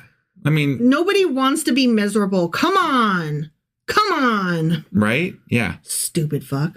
Why these views persist is a great next topic. Confirmation bias. Those looking for signs of the end times often find patterns in current events that match their expectations. Yeah. Fear of change. Rapid advancements and crises can feel apocalyptic to many, fueling religious interpretations. Sure. Yeah. I'm very scared of change, but I'm aware of it. Right. I think that you have to recognize change in order to be able to act on it or act, appropriately. And that's part of why we aren't doing things in this country is because we aren't reacting appropriately. Yeah. Historical precedent. Similar claims have been made throughout history, such as during the Black Death, the Cold War, both world wars. Yeah. It's just, we always do this. Right. These interpretations often reflect cultural anxieties rather than actual prophecy fulfillment. However, they remain compelling to many people because they provide a framework to make sense of chaotic and uncertain times. Sure. Well, and you were mentioning reasons why people believe these things. And I think that, you missed a couple that were like peer pressure, people just simply being amongst other people that believe these same things. And I think the most important one is probably power, right? Like churches have power over their congregations. Yeah. And they draw their income and their living from their congregations. So that's a power structure right there.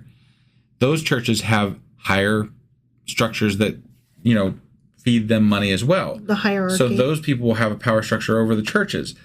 And on up the line, it's a big pyramid scheme. It really is. It's churches really all the way down. Well, and you can even take it on out from there to where this churches and groups of churches have political power. And so that way, really their top bosses, once you go all the way up that chain, is going to be politicians and politics because they're going to feed, like the churches feed the politicians and the politicians feed the churches, right? It's just a cycle that keeps going back in on itself, and the churches have a captive audience that they can speak to. So and that's very enticing to politicians as well. It's interesting all the different pipelines we have because you say pipeline and the one that heartbreakingly comes to mind first is the street to jail pipeline, the right school to street to jail to street. pipeline. Yeah. Yep, definitely. So we've got pipelines at the top, pipelines at the bottom, and, we want to break one, and, well, we want to break them both. Right. It's just interesting. Yep. Did you have anything else that we were covering today? No, fuck that guy. So, are you convinced of a Antichrist or multiples of them? No. Why? I mean, what? Why would that even be a question you would ask? Like, me. Like, no. No, it was a joke question. Okay, all right. Here's my next question. For these Bible-y scholar peoples who are studying the prophecies, right? Yeah. Can you see why they would see Trump either as a Antichrist, the Antichrist, or a harbinger thereof? Can I see why they see that? Yeah, definitely. I told you when we were talking about it that, I mean, if there's been anybody that embodies the idea of what I thought what the Antichrist stood for, it's Trump. Trump embodies everything that I imagine the Antichrist would be. I was trying to explain my feelings about this to, I had hired a writing coach for a few months. Yeah. And I was trying to explain how when Trump won the election the first time around, how him being the embodiment of so much evil had impacted my ability to write, because what can you possibly write now? He is the ultimate, he is the epitome of bad. Right. There is no bad guy because there's Trump. Right. Yeah. And I couldn't conceive of a villain or stakes that were high enough or hard enough or scary enough because Trump. Right.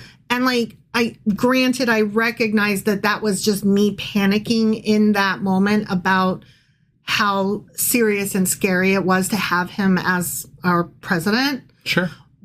But now that he's there again, I still feel that way. And toward that end, where I was having this discussion with my, at the time, writing coach, I have another friend who is in therapy, and excuse me, the therapist told my friend that she had parted ways with another therapist who had complaints about her because this is so interesting. I'm trying to think how to phrase all of this. So some of her, not my friend's therapist, but the other one, okay? Yeah. So we'll call her Therapist X, okay? Okay. Therapist X had gotten questions from some of her patients, clients, whatever. I'm concerned about the election and blah, blah, blah, and politics is so scary. And a lot of these patients were people of color. And so they were I'm feeling particularly persecuted, blah, blah, blah. And, some of them were even brave enough to ask, I need to know who you voted for because I'm bearing my soul to you. Yeah. And it's important. Right. And she had voted for Trump. Mm. And so these clients, people of color, were asking her, how do you think that makes me feel? To know that, you are more concerned about your paycheck and the price of eggs than your own clients' lives. We bare our soul to you. We tell you the things that we're going through that are hardships in our lives. And you're voting for somebody who wants to deport us or kill us or put us in jail just because of the color of our skin. How? How? And so she got very defensive with these clients, patients, whatever. Yeah. And was kind of let go. And I found that situation so disturbing, and I'm not even sure where I was going with it other than to say these things impact us on such a personal level, not just the country and the world are in turmoil, but just even in our own living room, sitting at our desk, they freeze us, or, trying to find somebody that you can trust and confide in, and you can't because They Right. voted for Trump. Yeah. The Antichrist. Sure. Yeah, I don't know how to follow that up. That was a a trauma dump, right? Right. Yeah. Like, yikes. But definitely let us know what do you agree? Do you think Trump is the embodiment of what the Antichrist is pitched as? Do you like what are your impressions? Like how do you view this whole, the Christians having, this whole end times thing that they stand behind? Do you deal with it? Do you have anybody in your life like that? I'd love to hear stories from people. So, yeah. Whether you have deconstructed, you're in the process of deconstructing, whether you've never been in religion, much like me and husband, or religion is in your rear view mirror far past, all spectrum of that. Like, what are your thoughts on that? Yeah, no, I'd definitely be interested. Mm-hmm. So I think, is that all we've got for today? Yeah, I really wanted to go more in depth, but we haven't read enough New Testament, particularly Revelation. Well, we had an hour and 20 minutes worth of material just right there. Oh, well then. So I think we went pretty in depth there. Okay, just kidding. I don't know, when I get a bone, sometimes I just gotta gnaw it. Yeah. And I didn't realize. It had been so long. Yeah. Sorry. No, it's all right. It's all right. I think it was a good conversation. All right. Well, I'm done. All right. We'll see you guys. Don't forget, join us on the Discord live next week, and you can catch it without having to be a patron. So, patreon.com/sacrilegious discourse, $2 a month, and on Patreon, and you can listen to it or come over to Discord and listen to it there. Wednesdays at 10 p.m. That's Eastern. right. Yeah. So we hopefully will see you in one of those two places next time we do our special episode. Bye. Bye.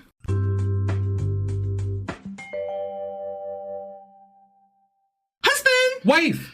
Are you ready for what we're doing today? Cults, right? Cults, baby, cults. Yeah. It's a motherfucking cult up in here. Yeah, part two. Part two. Or do. Yeah. Yeah, so we started this a couple weeks ago, I believe, and we ran a little long. So we ran so long. We're like, we got to cut this into two. Maybe at three. Least. At least two, maybe three. Who knows? Three. We'll see how this goes. Yep. So we got some more good info about, where did we leave off last time? What did we talk about last? I was going to summarize it in the meat. All right. Yeah, well, let's do that. So you ready to get into this then? Sure as fuck am. All right, let's do it. Okie dokie.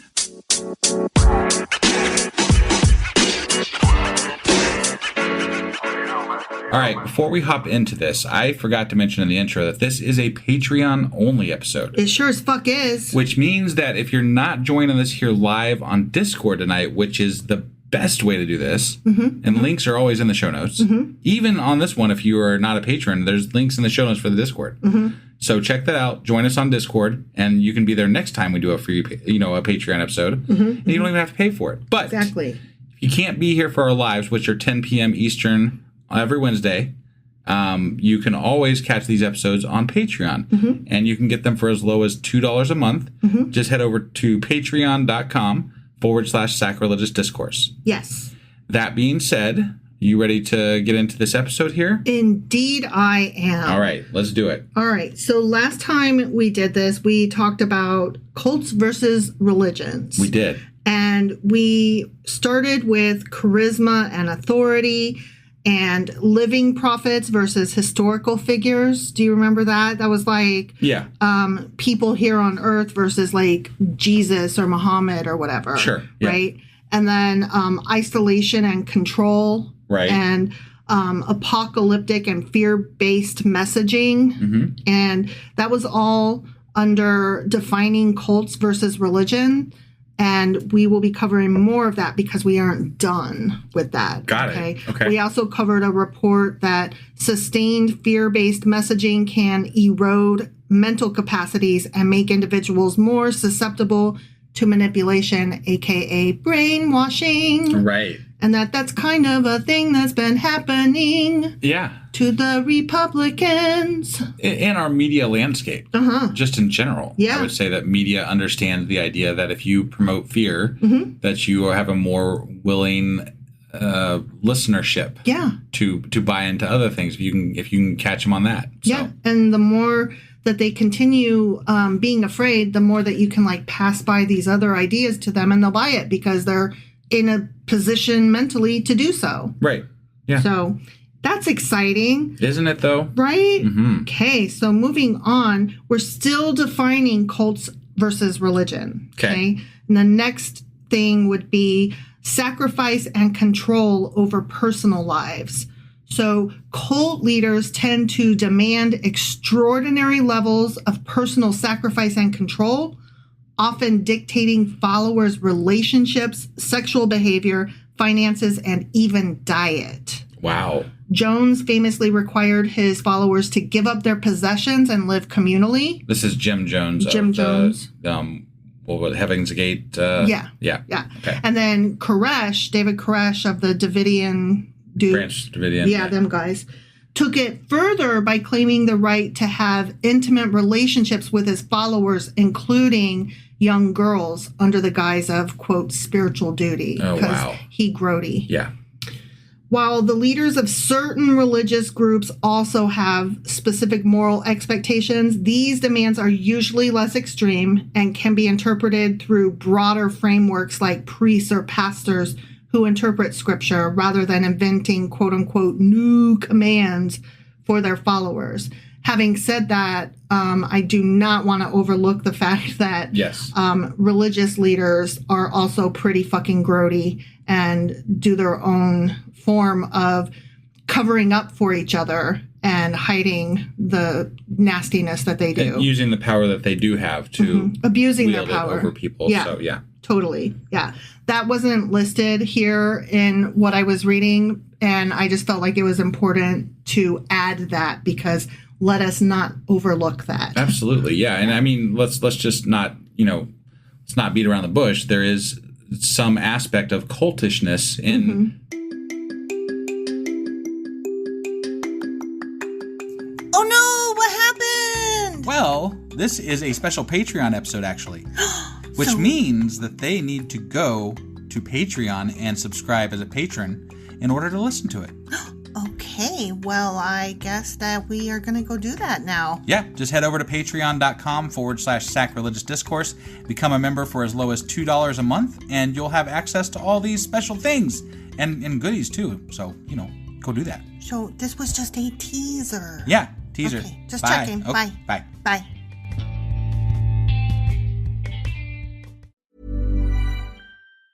To make switching to the new Boost Mobile risk-free, we're offering a 30-day money-back guarantee. So why wouldn't you switch from Verizon or T-Mobile? Because you have nothing to lose. Boost Mobile is offering a 30-day money-back guarantee. No, I asked why wouldn't you switch from Verizon or T-Mobile? Oh. Wouldn't. Because you love wasting money as a way to punish yourself because your mother never showed you enough love as a child? Whoa. Easy there. Yeah. Applies to online activations. Requires port in and auto pay. Customers activating in stores may be charged non-refundable activation fees. As a busy mom, there are lots of ways you can help yourself fall asleep. You could stare blankly at the ceiling and replay every conversation you've ever had, count sheep, have a debate with your pillow, give up caffeine, try acupuncture, and buy a weighted blanket that will make you sweat profusely. Or you could try some milk, which has nutrients that support healthy sleep. Visit GonnaNeedMilk.com for more info, and for everyone's sake, please don't give up caffeine. Whether you're in your running era, Pilates era, or yoga era, dive into Peloton workouts that work with you. From meditating at your kids' game to mastering a strength program, they've got everything you need to keep knocking down your goals. No pressure to be who you're not, just workouts and classes to strengthen who you are. So no matter your era, make it your best with Peloton. Find your push, find your power. Peloton. Visit onepeloton.com.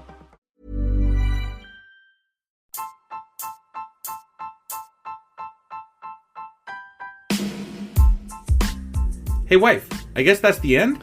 But husband, that's just sad. It doesn't have to be. We are on lots of social media platforms like Twitter. Our handle there is sacrilegious_D. For D's nuts. Oh my God.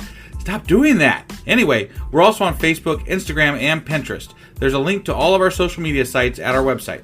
Ooh, we have a website? Yeah, it's sacrilegiousdiscourse.com, where you can also find a link to our merch shop. We have a merch shop? Yep, we have podcast-themed clothing, mugs, notebooks, and more, as well as an atheist and science-themed products. Wow, our fans should really go check that out right now. Definitely. They can get in touch with us by sending an email to sacrilegiousdiscourse@gmail.com. But before they do that, we could really use some help. Oh yeah? With what? Well, it's not free running the podcast, and we need some financial support in order to get better equipment, which will free up time so we can concentrate on our podcast and our fans. Okay, so what should they do? Head over to patreon.com/sacrilegious discourse and sign up as a contributor on our podcast. Supporters there receive additional bi-weekly episodes that we record just for our Patreon members for as little as $2 a month.